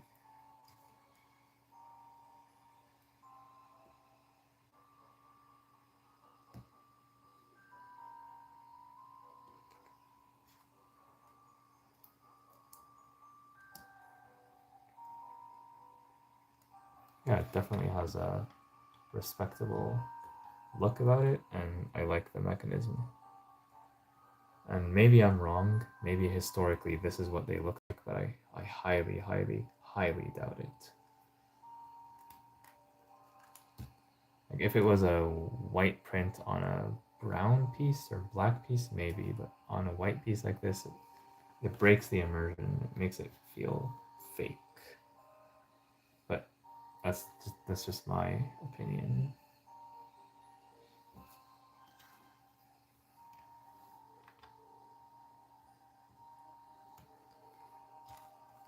Yeah, maybe when I do my final review, I'll try to remember to get the Tudor corner piece and swap that out and see how I feel about that.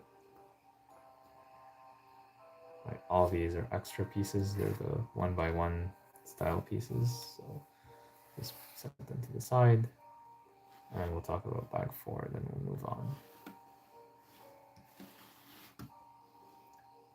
Actually, it's a graveyard, so I'll show both of them together.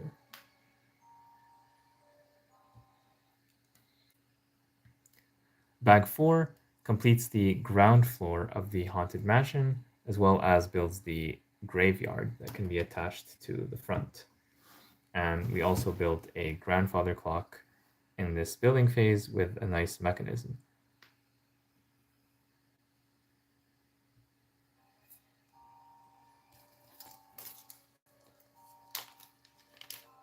We have 2 more bags, and in these 2 bags we'll be building the upper floor and the roof.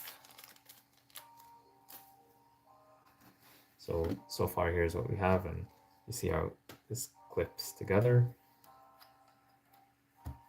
So overall, this is what we have. I mean, like, this is not really a mansion. A mansion is like a large building, a large house. This is like a haunted bungalow or something. Definitely not a mansion. Even like this, well, it's more of a facade or like open back. This you can kind of call a mansion, like compared to the size of a minifigure. So yeah, like if you want it to really be a mansion, you have to display it open back. If you do this, not really. Kind of. But this is not a mansion. I'm sorry, it's not. It's a house. It's a haunted house, but not a haunted mansion. And the name of this is Haunted Mansion.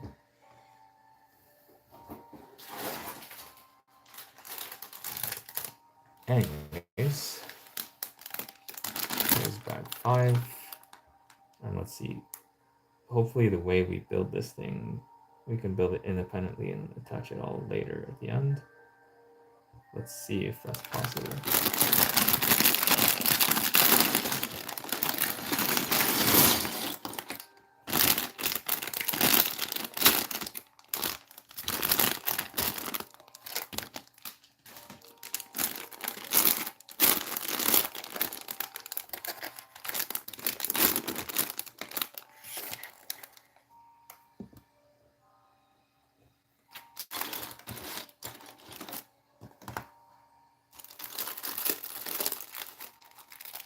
So I'll show you the pieces, then I'll move them over off camera just to make it easier for me to build. Are there any interesting pieces here? Well, there's these slopes. We've already seen these before. We've already seen most of these pieces before. There's a bunch of these prints. More of them, but same pieces from before.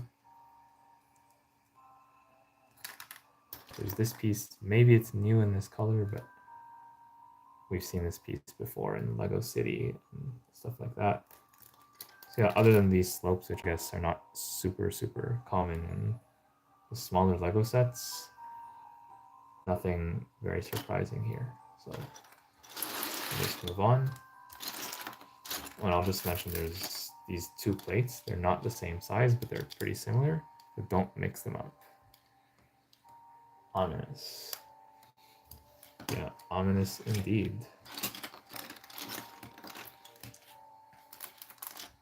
Yeah, the small These might actually have some interesting parts in them.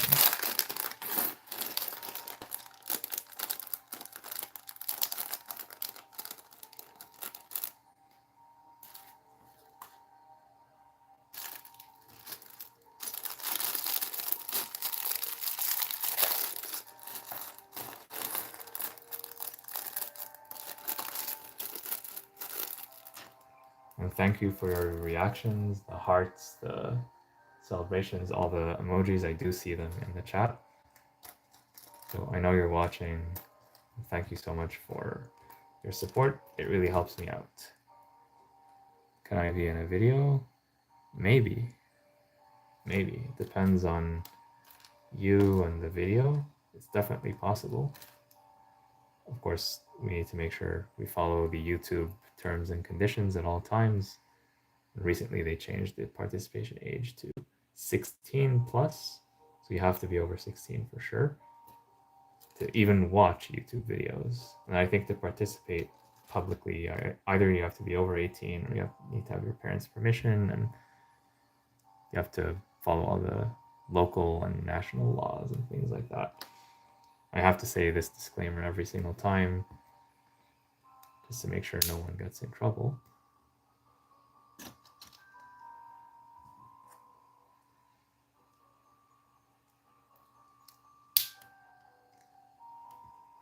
Yeah, if you want to be in a video, it depends on what capacity. So if you're going to be a minifigure, that might be possible. So a minifigure called Kyle Murphy and so on. Yeah, like if you have specific ideas on how you want to be featured in a video, send me an email. I have my email on my profile. If you click the button, like I'm not a robot, it will show you my email. It's info@versatilefundesigns.com. And I'll take a look, and if it matches my vision for the channel, then we might have a collaboration opportunity. I'm always open to that.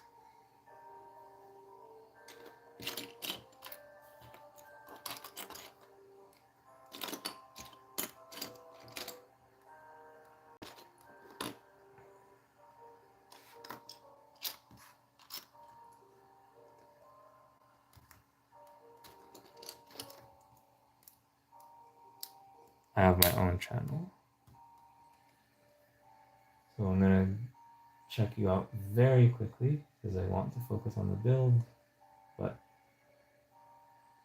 I'm also interested to see what your channel is about.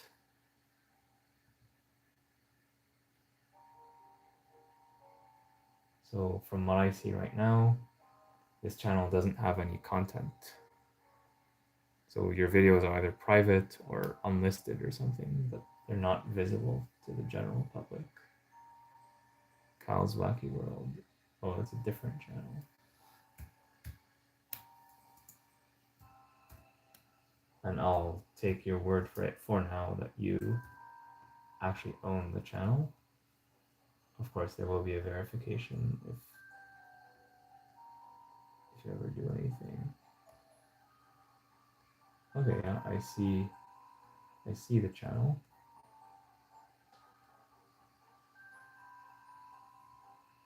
Yeah, I'll check it out in more detail later, but thanks for dropping by. And yeah, send me an email if you have specific ideas on collaborations and what you can offer me, what I can offer you, and maybe we can make something happen.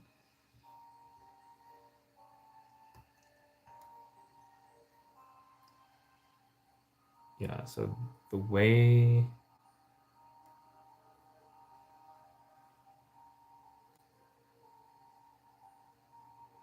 I guess we can start with the middle part first. So there's actually going to be like an interesting piano built like in the middle. So that's something we can build right now.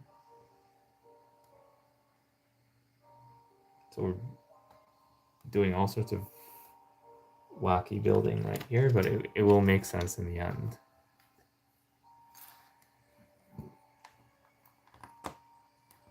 So this is the upper floor. We're going to attach it later to the main build, but I just want to build as much as possible here just to make it's easier to attach things on directly on a surface instead of on top of a building.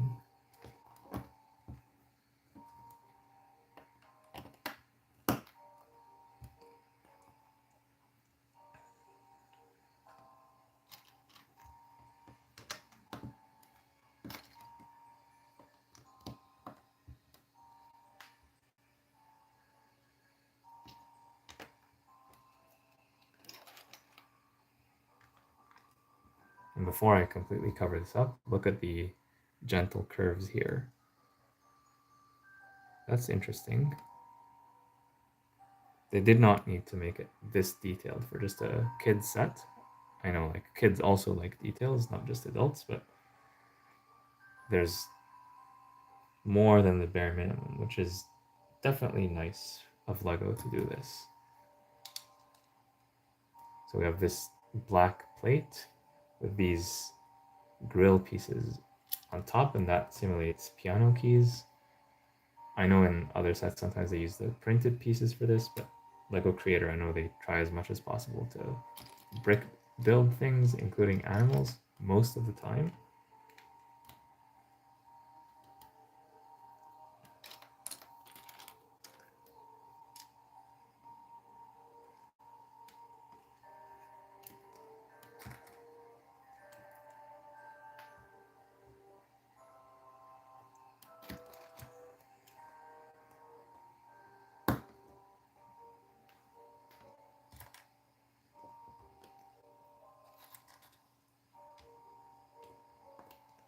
That's a nice little organ.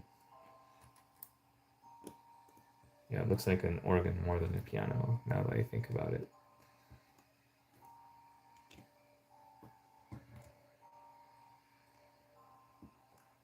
And for those of you who speak English as a second language, an organ is a type of musical instrument that's similar to a piano, but has like these tubes that differentiate it from just a standard piano. You often see this in churches and things like that. And I guess haunted mansions.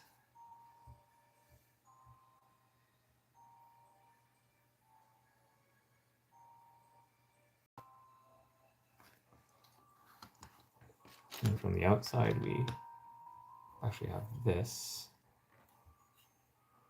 Like, there's a slope. Basically, we're building this right against the roof.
Now this creepy looking vine that gets attached here.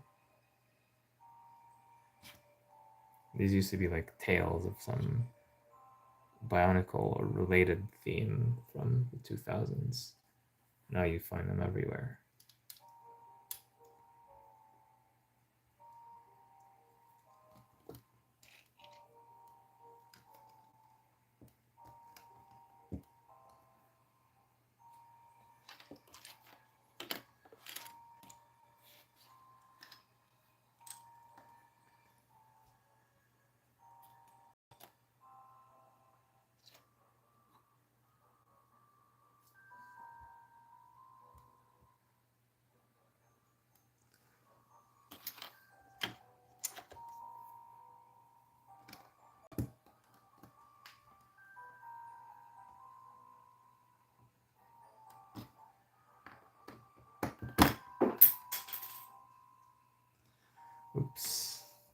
knocked over a piece.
Did you see my squirrels?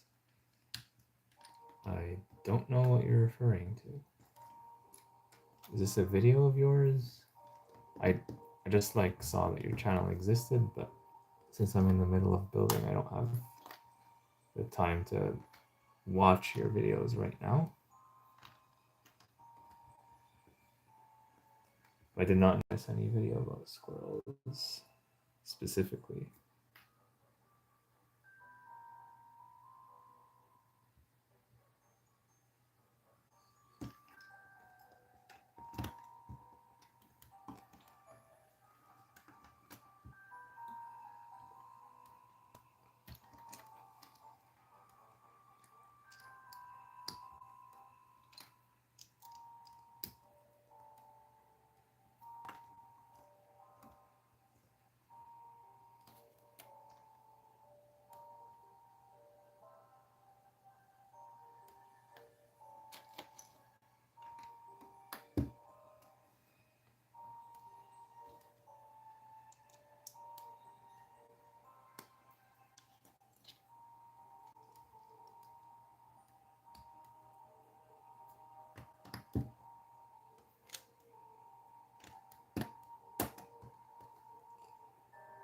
All right, it's coming together nicely.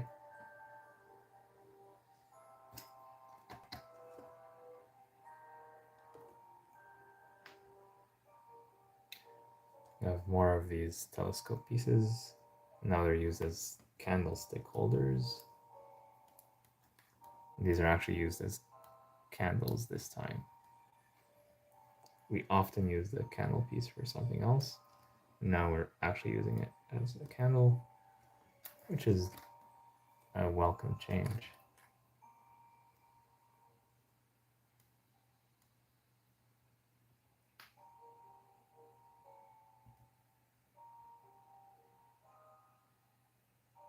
Oh, you were joking about squirrels. Oh, I'm out of the loop with a lot of references these days.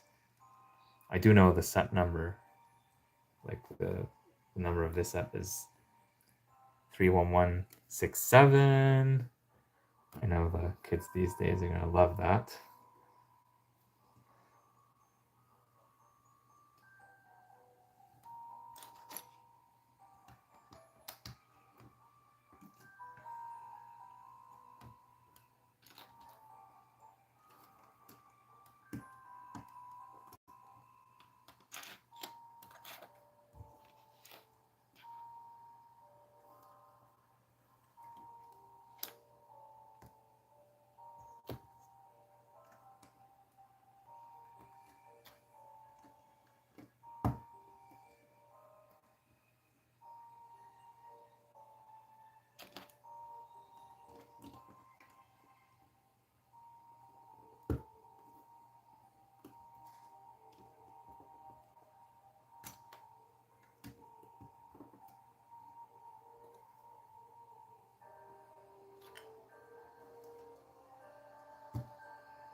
Yeah, it looks like from this point on, we have to build on top of the main build.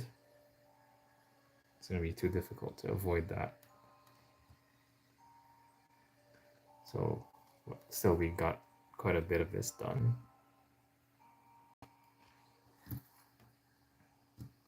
So move the parts out of the way.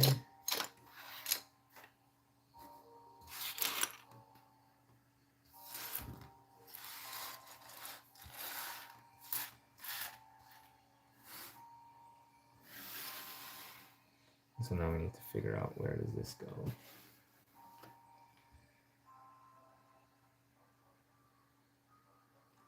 So obviously, since this hinge is here, we have to make sure that we don't attach anything that connects this to this unless it's a hinge piece. So for example, if I were to put this here, which I shouldn't, then we're no longer going to be able to hinge this. So we just need to be very careful. Actually, put this not on the grid to make sure that you don't accidentally connect different parts together. I don't think they tell you to do that in the instructions, but it's a good practice in this case.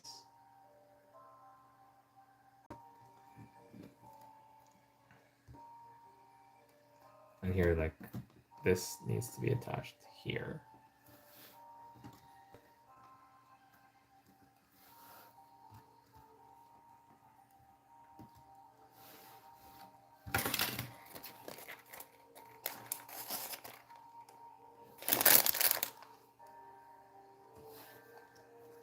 Make sure to press down from all sides.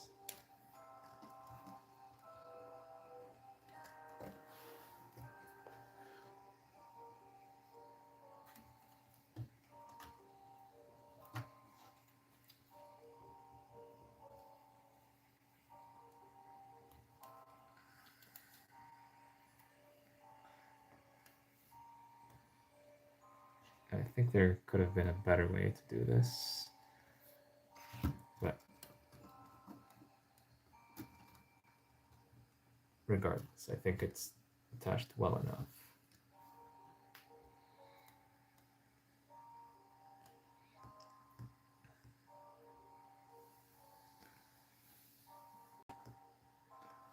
Now we can start working on this side that has less stuff. We'll just want to get it out of the way.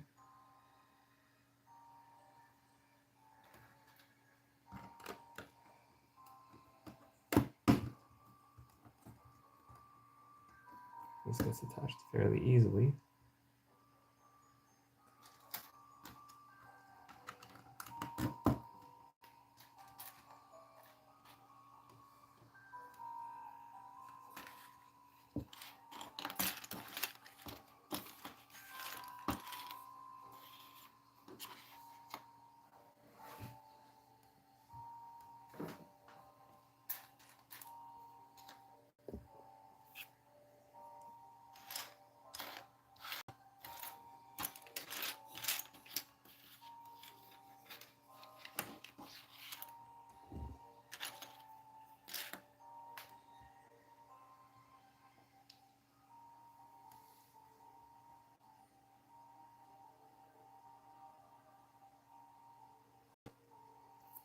Just going through the parts to search for a part that looks like this.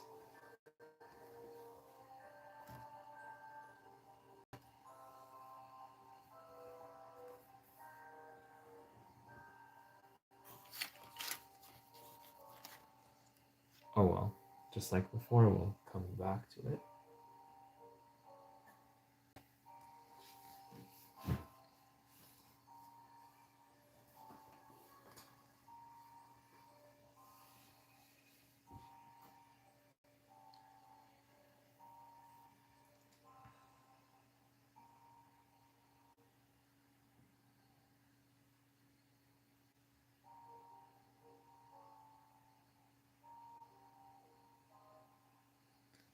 We also need a part that looks like this that I don't see right now.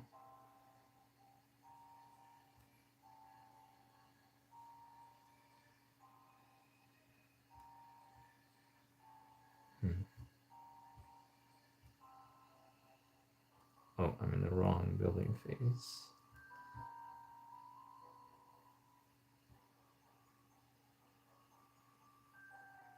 Oops.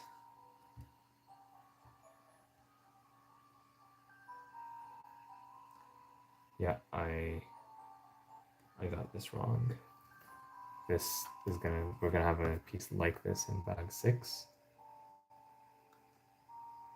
So, but I still need these pieces for bag 5, but just used elsewhere.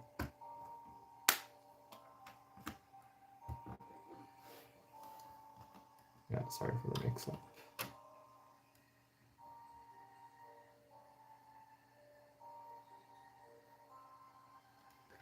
This will go here.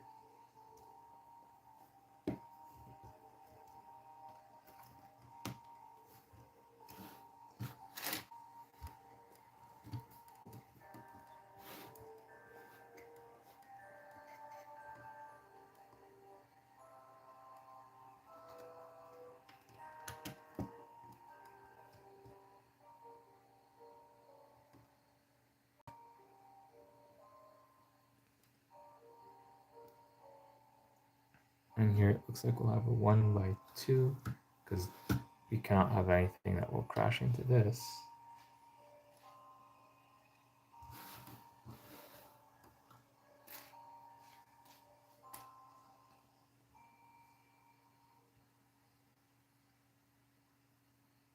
Or in this case, 1 by 8. Sorry, 2 by 4. So yeah, that works. Okay.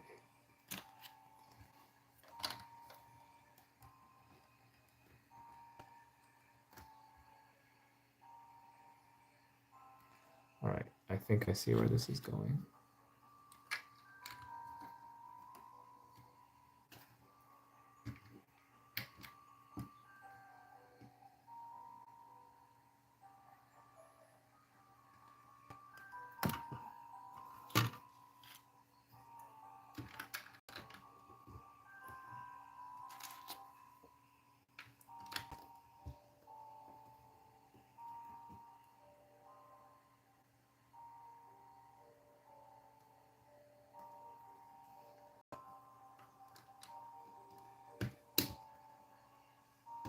I think this works. Yeah.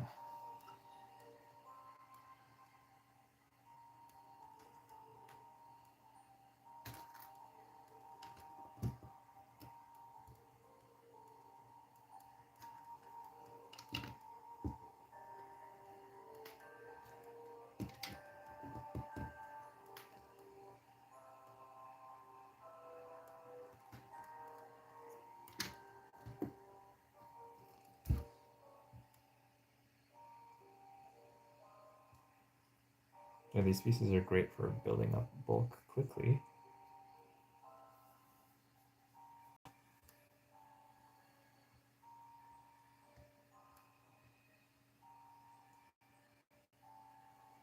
Remember, there were a bunch of these in dark blue in the X Mansion.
And here we have the hinge piece.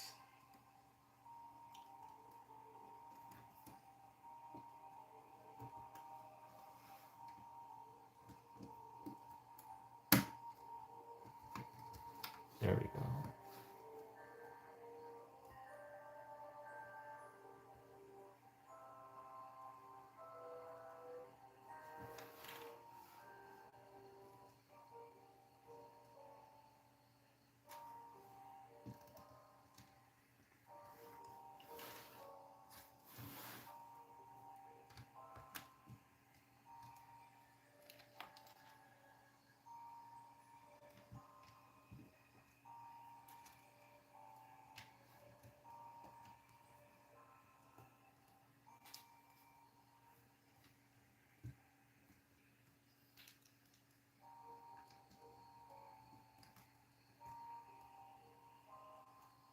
I do think this is a set that works well with many different themes. You could use this for medieval stuff if you're not too picky about like exact time periods. If you're more into fantasy stuff, you could make this work.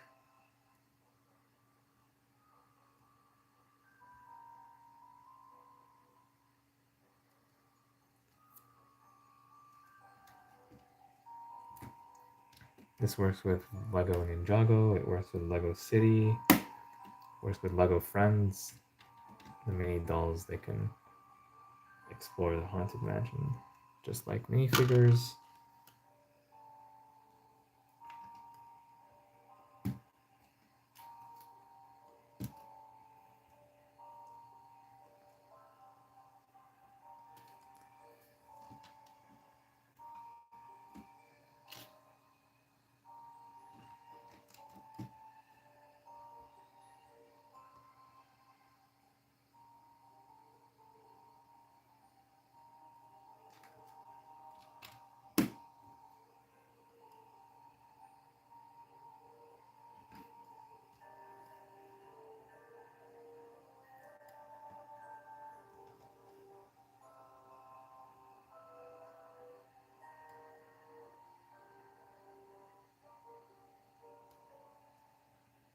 Oh, actually,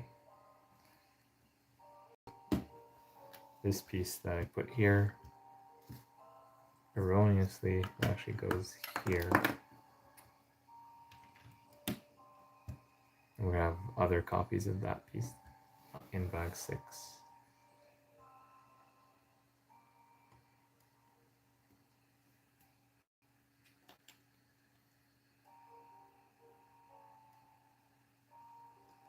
I guess we're setting this up this way for the roof.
This definitely goes here.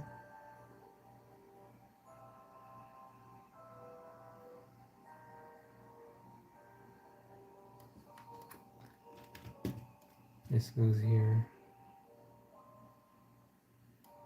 And we start covering this up.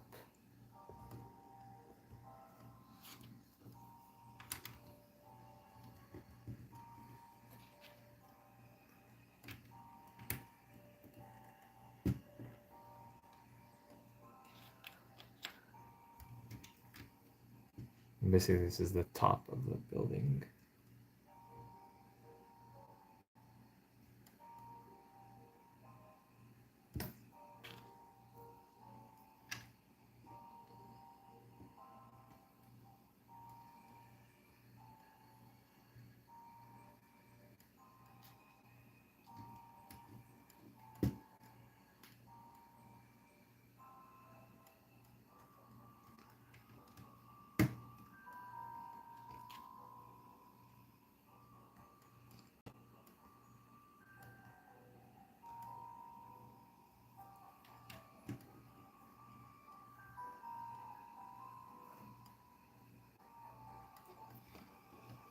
Then we have some minor figuring out to do here, and then we'll almost be done with the build. We just have a few pieces left.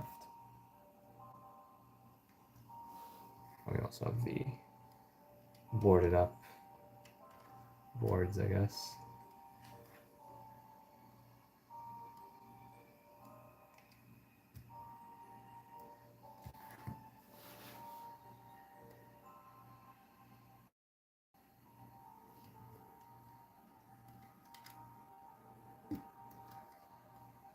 Okay, just a few more pieces, a small handful left for this bag.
Alright, looks like we're done here.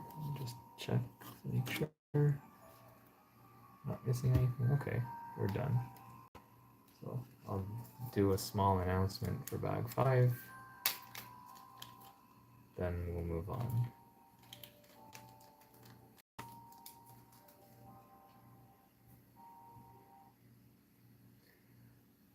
Bag 5 builds most of the upper floor, including this very nice organ right here.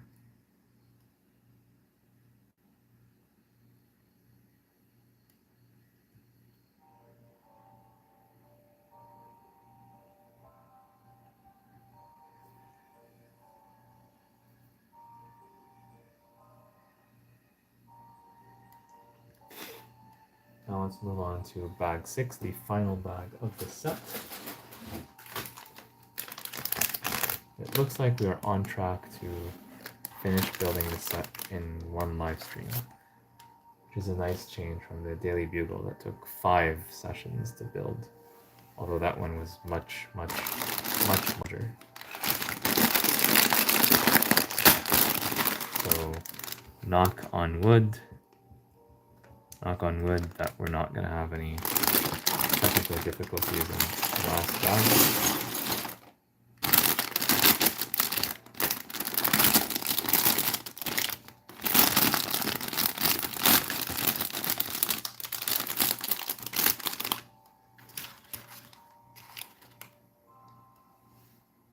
Bag 6. As usual, I'll show you the parts briefly before I move them away. But there's not really anything that jumps out to me. Well, maybe this gear piece in black. I wonder what this is going to be used for. Certainly there's going to be some kind of mechanism. Okay, so this is interesting, these gear pieces. Other than that, we've seen these panel pieces before, we've seen these before in this video. These are very similar. Yeah. Nothing too crazy.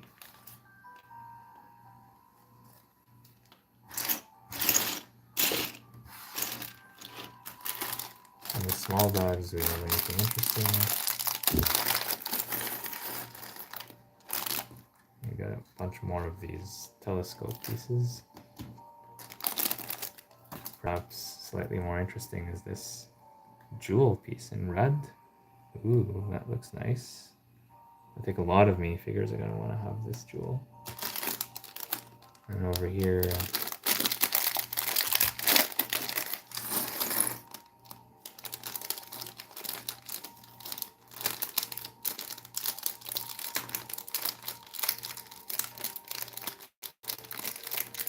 a couple interesting pieces. So first of all, we have this bat right here.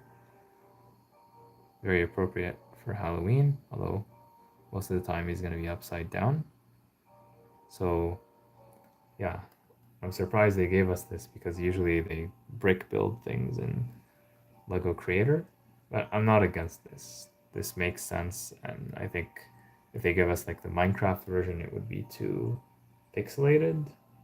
So this is fine by me. I know some people, they want to be purists, they want to brick build everything, except the minifigures when it comes to this theme. So I respect that opinion, even if I don't completely agree with it myself. Finally, we have this piece that looks to be interesting. It looks like a turntable base of some sort. Well, actually, it looks like the base for these gears. So yeah, these gears are probably going to be attached here and they're going to do something. What they're going to do, I don't know yet. I have not looked like in advance for functions and things like that. I took a brief look at the set. I know there's something, but I don't recall what it is anymore. So yeah, let's get to it.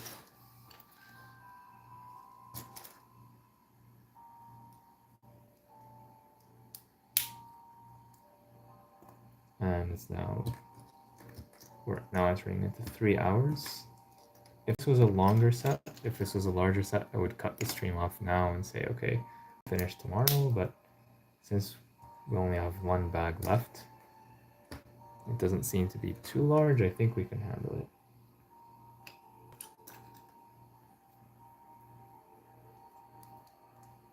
I might give less commentary though. I might just focus on the build instead of talking.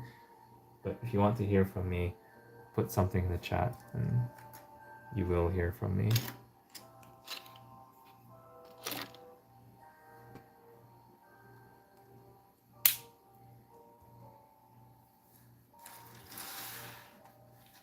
So yeah, I'll move the pieces out of the way. They still exist, but you just don't see them. So I can focus on showing you the build rather than just the pile of pieces. And basically we're going to be building on top of this now.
I see that the mechanism is going to go somewhere around here.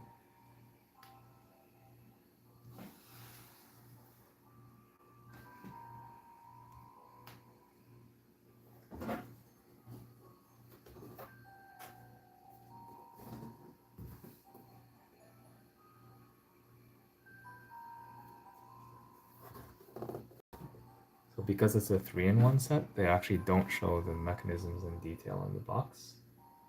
They just show that the set can open and close. They show the set from the rear. And we see that there's a knob here. We see on the front that there's gonna be like this ghost looking thing. And if you spin the thing around, you see the same things from a few more angles. So you kind of get an idea of what's going on, but you don't really know what it does. So I guess we'll discover it together. I'm really curious now. So we know it has something to do with a ghost.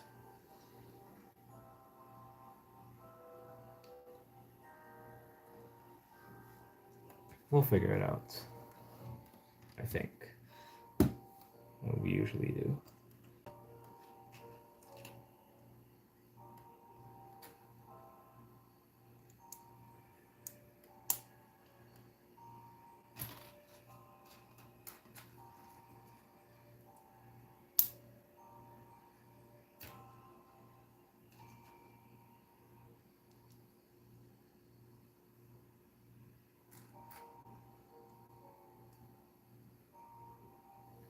So this knob is going to turn this Technic pin.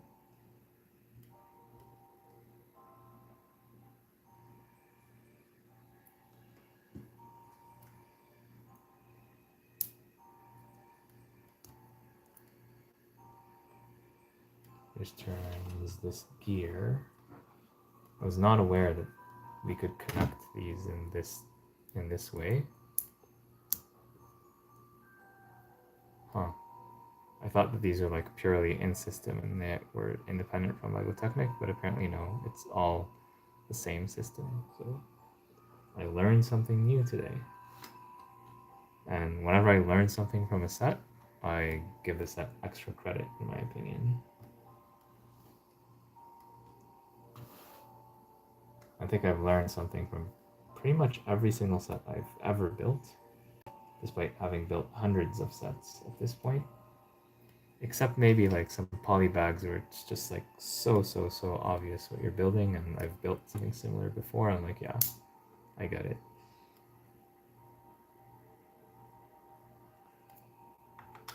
This looks like it goes here. There's no other place for it to go, for it to spin freely.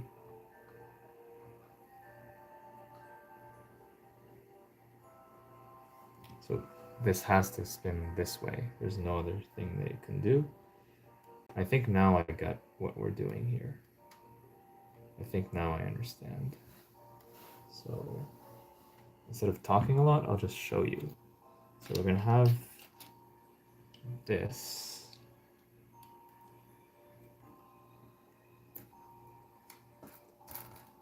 I'm gonna build the ghost studs with studs on the side techniques.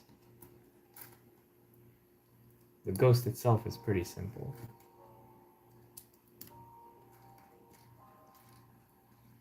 And again, you can adjust the angle of the eyes to make him goofy or derpy or angry.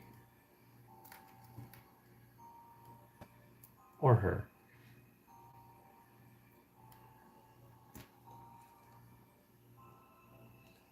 This is their mouth. Now that's a cute ghost. And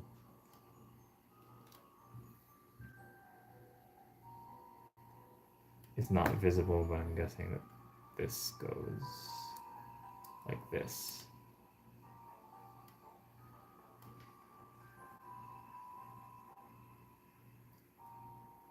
Yeah. And here's a comparison of the ghost minifigure that is glow in the dark. If you rewind the live stream, you can go back a few minutes to see what this looks like. Basically, when I opened bag 3, I turned off the lights temporarily to see what this thing looks like in the dark, and this looks spooky, this looks goofy, but in a good way. This is a kid set. You cannot really judge this as if it's an 18 plus set, because it's a set for kids. Always keep that in mind. And even adults oftentimes like goofy stuff, so this is not bad in of itself. So probably there's like a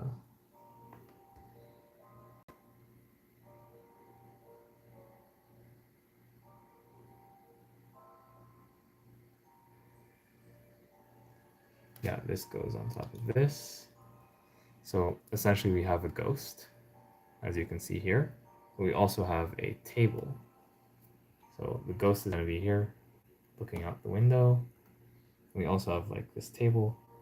From, if you look at the thing from behind, you will be able to see this. It might not be super easy to see depending on whether or not you know what you're doing, but it is possible to figure out from the 3D view that there is some table here, like half table or nightstand, whatever you want to call it, and there's this jewel that is here. And don't worry, we do get one extra to give to the minifigures. I think the vampire is going to want this jewel the most. So yeah, and now the mechanism becomes clear. You attach this here, and you spin this around, and that's the mechanism. It's a bit rough. Maybe I need to push this in a bit more. Yeah, I might need to, like, once this is like fully attached and stable, not wobbly, I think it will work better. But basically, that's the mechanism. And just a sneak peek, here's what it will look like from the window. So you have basically this jewel. You want to go there to take it, and then boo, you have this ghost that comes instead. It looks better from here because you don't really see the mechanism, you just see it like magic. If you move this really fast, you don't really see the turning, you see like it's just showing up out of nowhere. Yeah, that's pretty cool. And we're not done building this yet, so it might even be better after this is done. So yeah, the mechanism is pretty cool.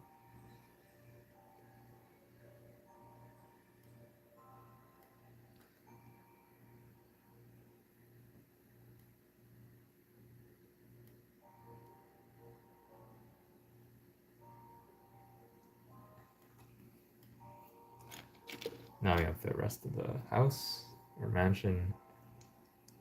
Mostly standard stuff, but it's fun to put bricks on top of bricks, just like we used to do when we were kids.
And I know that these pieces, you might be wondering why they're included here.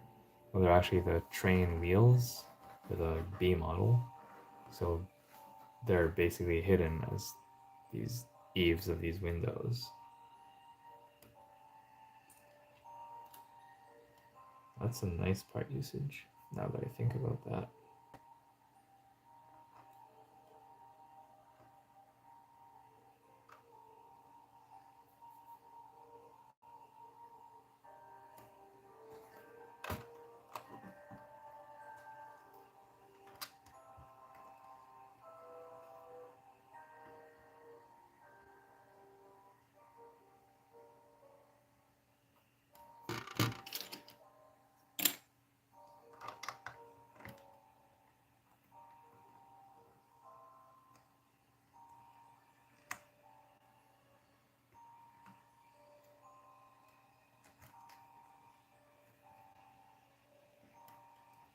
This is an interesting solution to give us this angle using studs on the side techniques.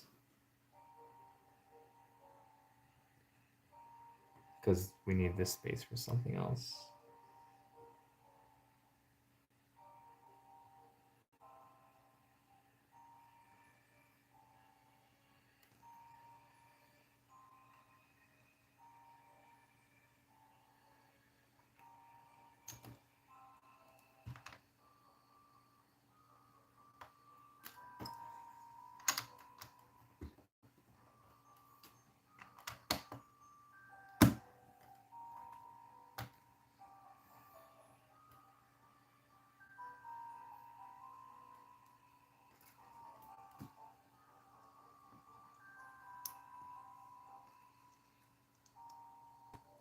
Is anyone watching any horror movies tonight?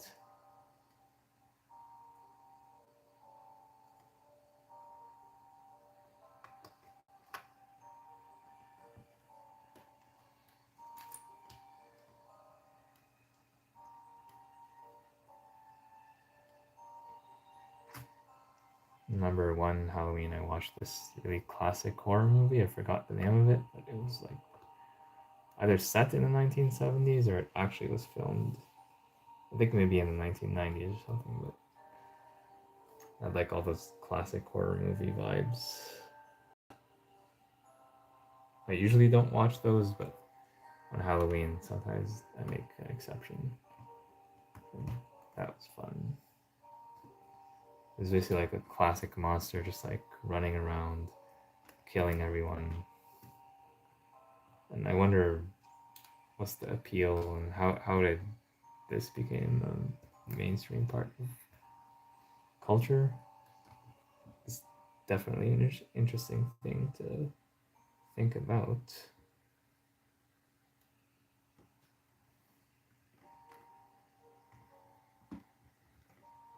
Oh, looks like I made a mistake.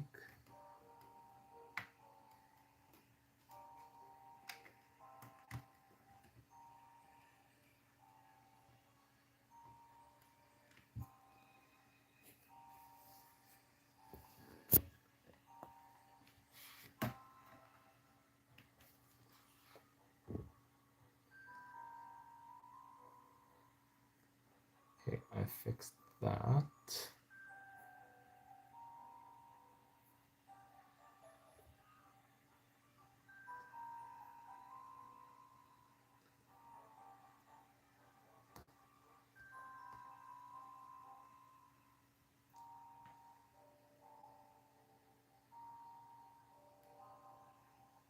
Okay, now I put this back. So now basically you just have the roof and some minor things, but we're more or less done with like the build overall. Certainly the more exciting parts are done.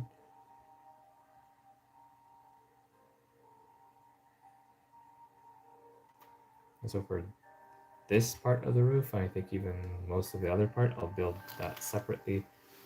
Again, just to be able to press the pieces down more easily on each other.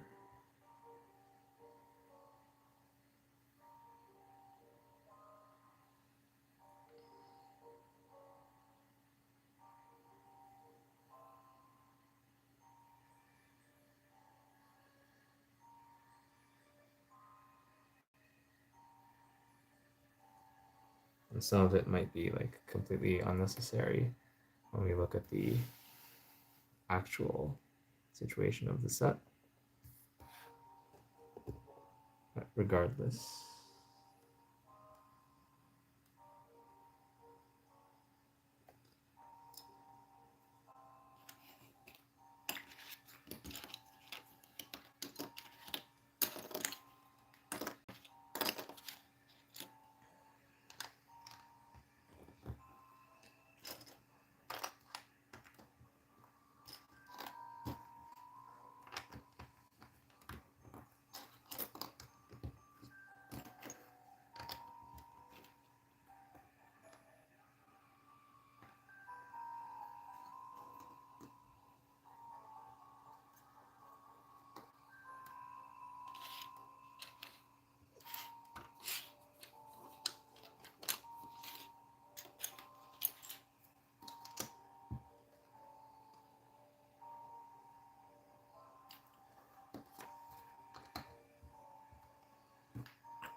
I need one more of these corners. Yeah, there it is. There might be like some brick here. I don't see like any obvious contenders, like a brick that's like green or red or something that I could just plug in here. So I don't even think we need to put something here because it will be held by 3 sides. Yeah, by 3 bricks. So here, be careful not to mix up this piece with 1 stud on top versus this one with 2 studs on top. This one has slopes on 2 angles. It's a corner slope. So you're going to want to use only the corner slopes here. You'll figure that out pretty quickly if you use the wrong one.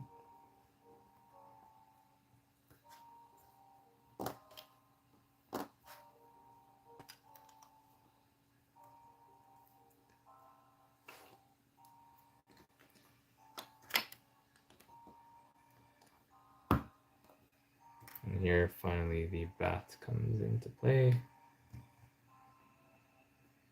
He's not upside down, so it might be like a statue of a bat and not an actual bat.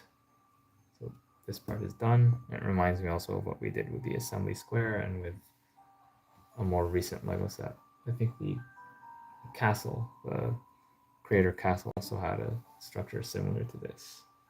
So it looks like it's fairly common.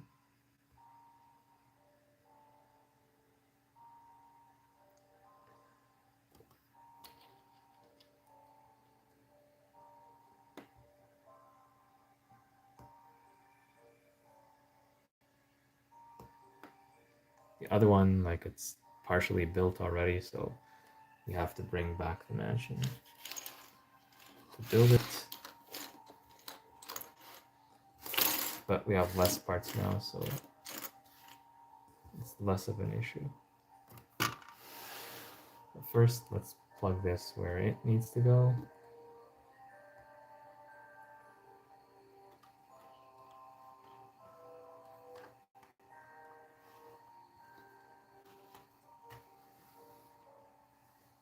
So in theory, we should be putting this piece here.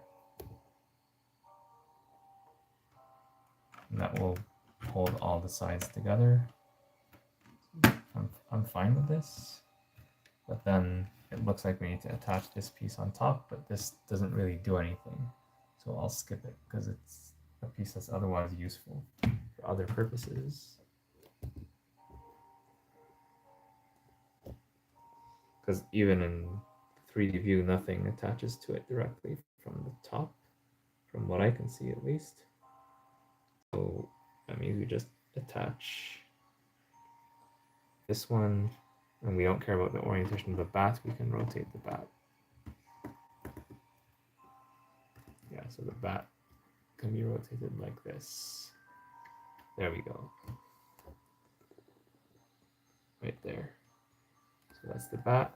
Now let's deal with this part right here. And that's pretty much it.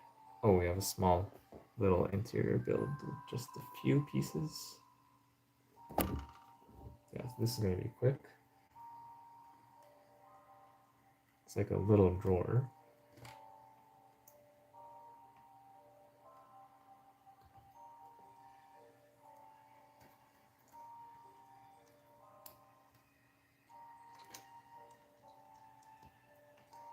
It's just a handful of pieces.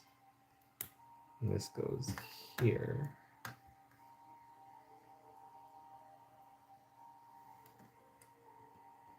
I don't know why, but we have this piece here.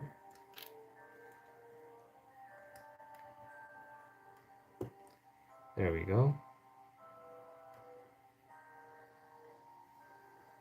All right.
Here we're doing something that's slightly asymmetrical. But yeah, overall we can figure out what's going on.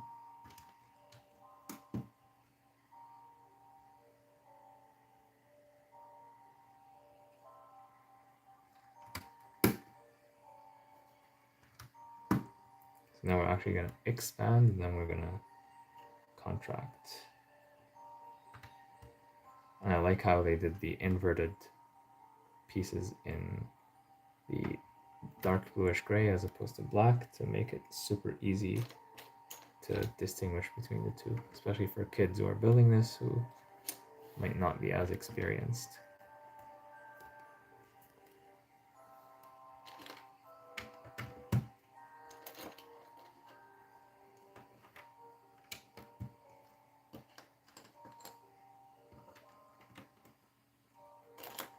I guess this is one of those optical illusions of this set. This makes it look a lot larger than it actually is, because you only have like this tiny interior space where the chair is like, looks like it's going to fall off, but then from here it looks like, oh, there's actually something there. I guess it depends on how you look at it, because minifigures cannot use that space effectively, but it's still, like the pieces of plastic are still there.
Yeah, they really went all in on the details here, more than they needed to. But I'm not complaining. I like the details. I'm sure kids like the details as well. That's a big contrast from sets from the past where you would never see this kind of detail on a kid's set. It would be very, very basic. Maybe have like one or two details, but here this feels almost like an 18 plus set, one of those smaller ones.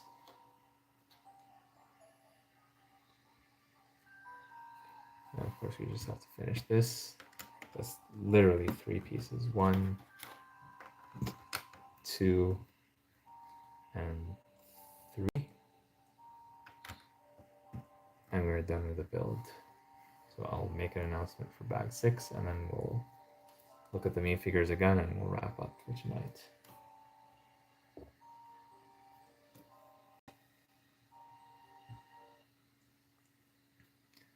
Bag 6 finishes the build by building the roof and this mechanism right here that is used to hide or show this ghost.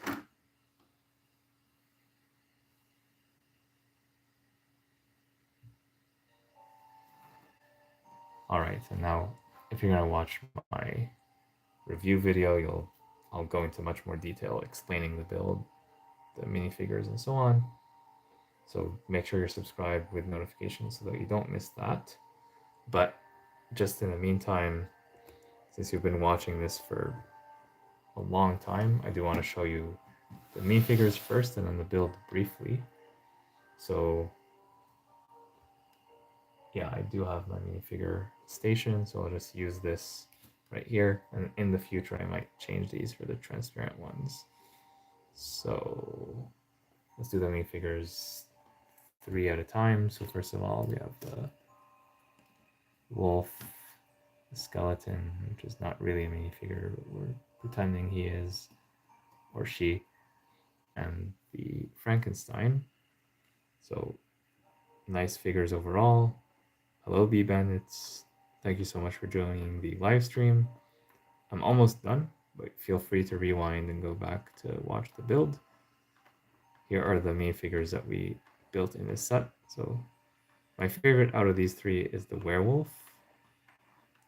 He's the only one with the leg printing and the special head. I just wish they did it in a way where you could rotate his head left and right. Even up and down, that would be amazing, but I don't think Lego minifigures are there yet. Yeah, these are nice figures to get. Of course, Skeleton is not officially a minifigure, but it's kind of like a minifigure.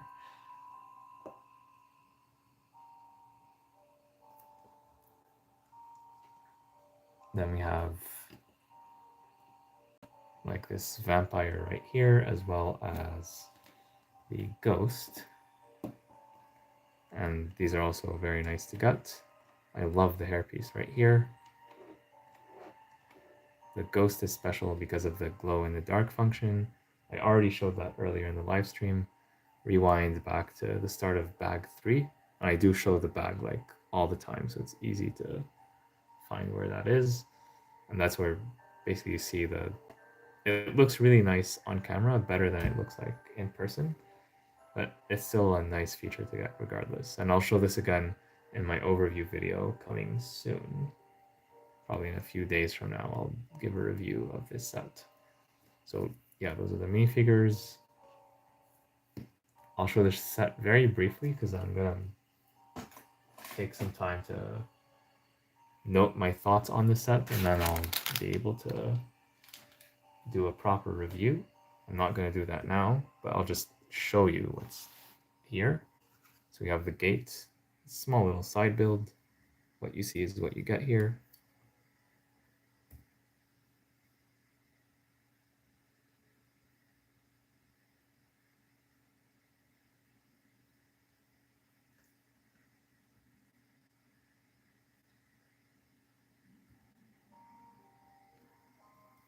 Yeah, so pretty simplistic, but I guess they had a little bit of extra part budget, so they gave us this.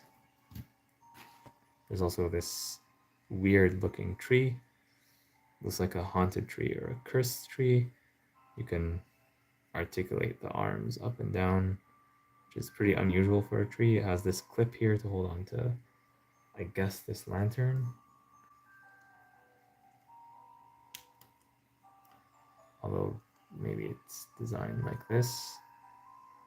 Yeah, anyways, it's a weird looking thing, but yeah, that's the tree. On the back, it doesn't look too good, but it's designed really to attach to the main build. Or basically here, and this, basically, they make you put these ingot pieces right here just so you know to put the tree right here, and it looks like it fits here. So that's where it's supposed to go. And here's the haunted mansion itself. I don't think this is a mansion. I think this is like, calling this a house would be generous. I mean, yeah, it's a house compared to the size of a minifigure, but it's like a teeny tiny house just in terms of its size. Like, forget about the graveyard. I'm just talking about the house itself. So I am happy that it's fully enclosed. I do think that's a good thing. I like buildings and structures to be fully enclosed. That's important in my opinion as an adult fan of Lego.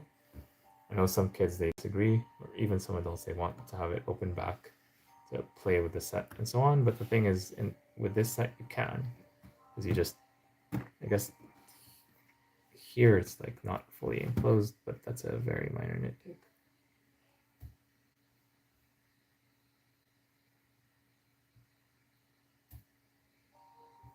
Yeah, that's not a very big deal, but it is a little bit open here. But still, you get the idea. So if you want this to be fully openable, so you can play with the minifigures and pose them inside, then yeah, you can open it, and you have a bunch of places where you can put the figures standing or sitting. It is a bit cramped. You're not gonna have like a minifigure party over here.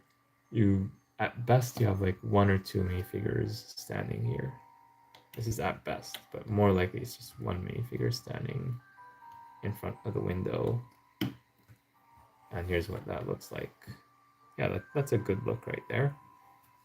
But you're not gonna be able to move the minifigures around and like have lots of them here, but you have to use your imagination a little bit. Like, for example, she's here and she's talking to this guy. Yeah, so even though they're not like, well, they're monsters, they're ghosts, they don't need to follow the rules of physics. So I guess this works.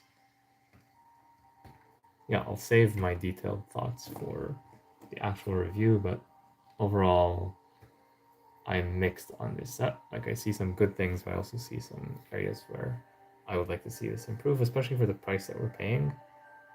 This is not a gift with purchase. It's not like a $20 set.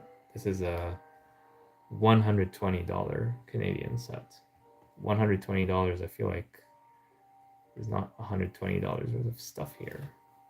It's cool and all, but like this is like a $50 set, maybe $60, $70. If the figures are really good, then I think this one is really good. The others are okay. This is nice. These two are okay. This is nice. This is nice. So yeah, I don't know. I feel it's a bit overpriced. Yeah, let's do one final 360-degree view of the whole thing, fully enclosed and also fully opened. Here's what it looks like from the back, but also from the front. This is what you see at the front of the box. I think if you see all this together and you look at it from far away, this you could call a mansion. Like, I would believe you if you said that this is a mansion. I would not believe you if you say this is a mansion. This is not a mansion. This is a house. Yeah, because not only is this wider, but the fact that this comes out gives it much more believability. This mechanism is cool. There's another mechanism for the grandfather clock. This one is much simpler, at least conceptually. So yeah, We've already looked at the main figures, we've looked at this tree. So yeah, those are my thoughts on this set for now. What do you think? Let me know in the comments or the chat. I'll give people maybe 20 seconds to write their final comments about Halloween, just to say goodbye. Then we'll wrap up this live stream, and I'll see you all next month.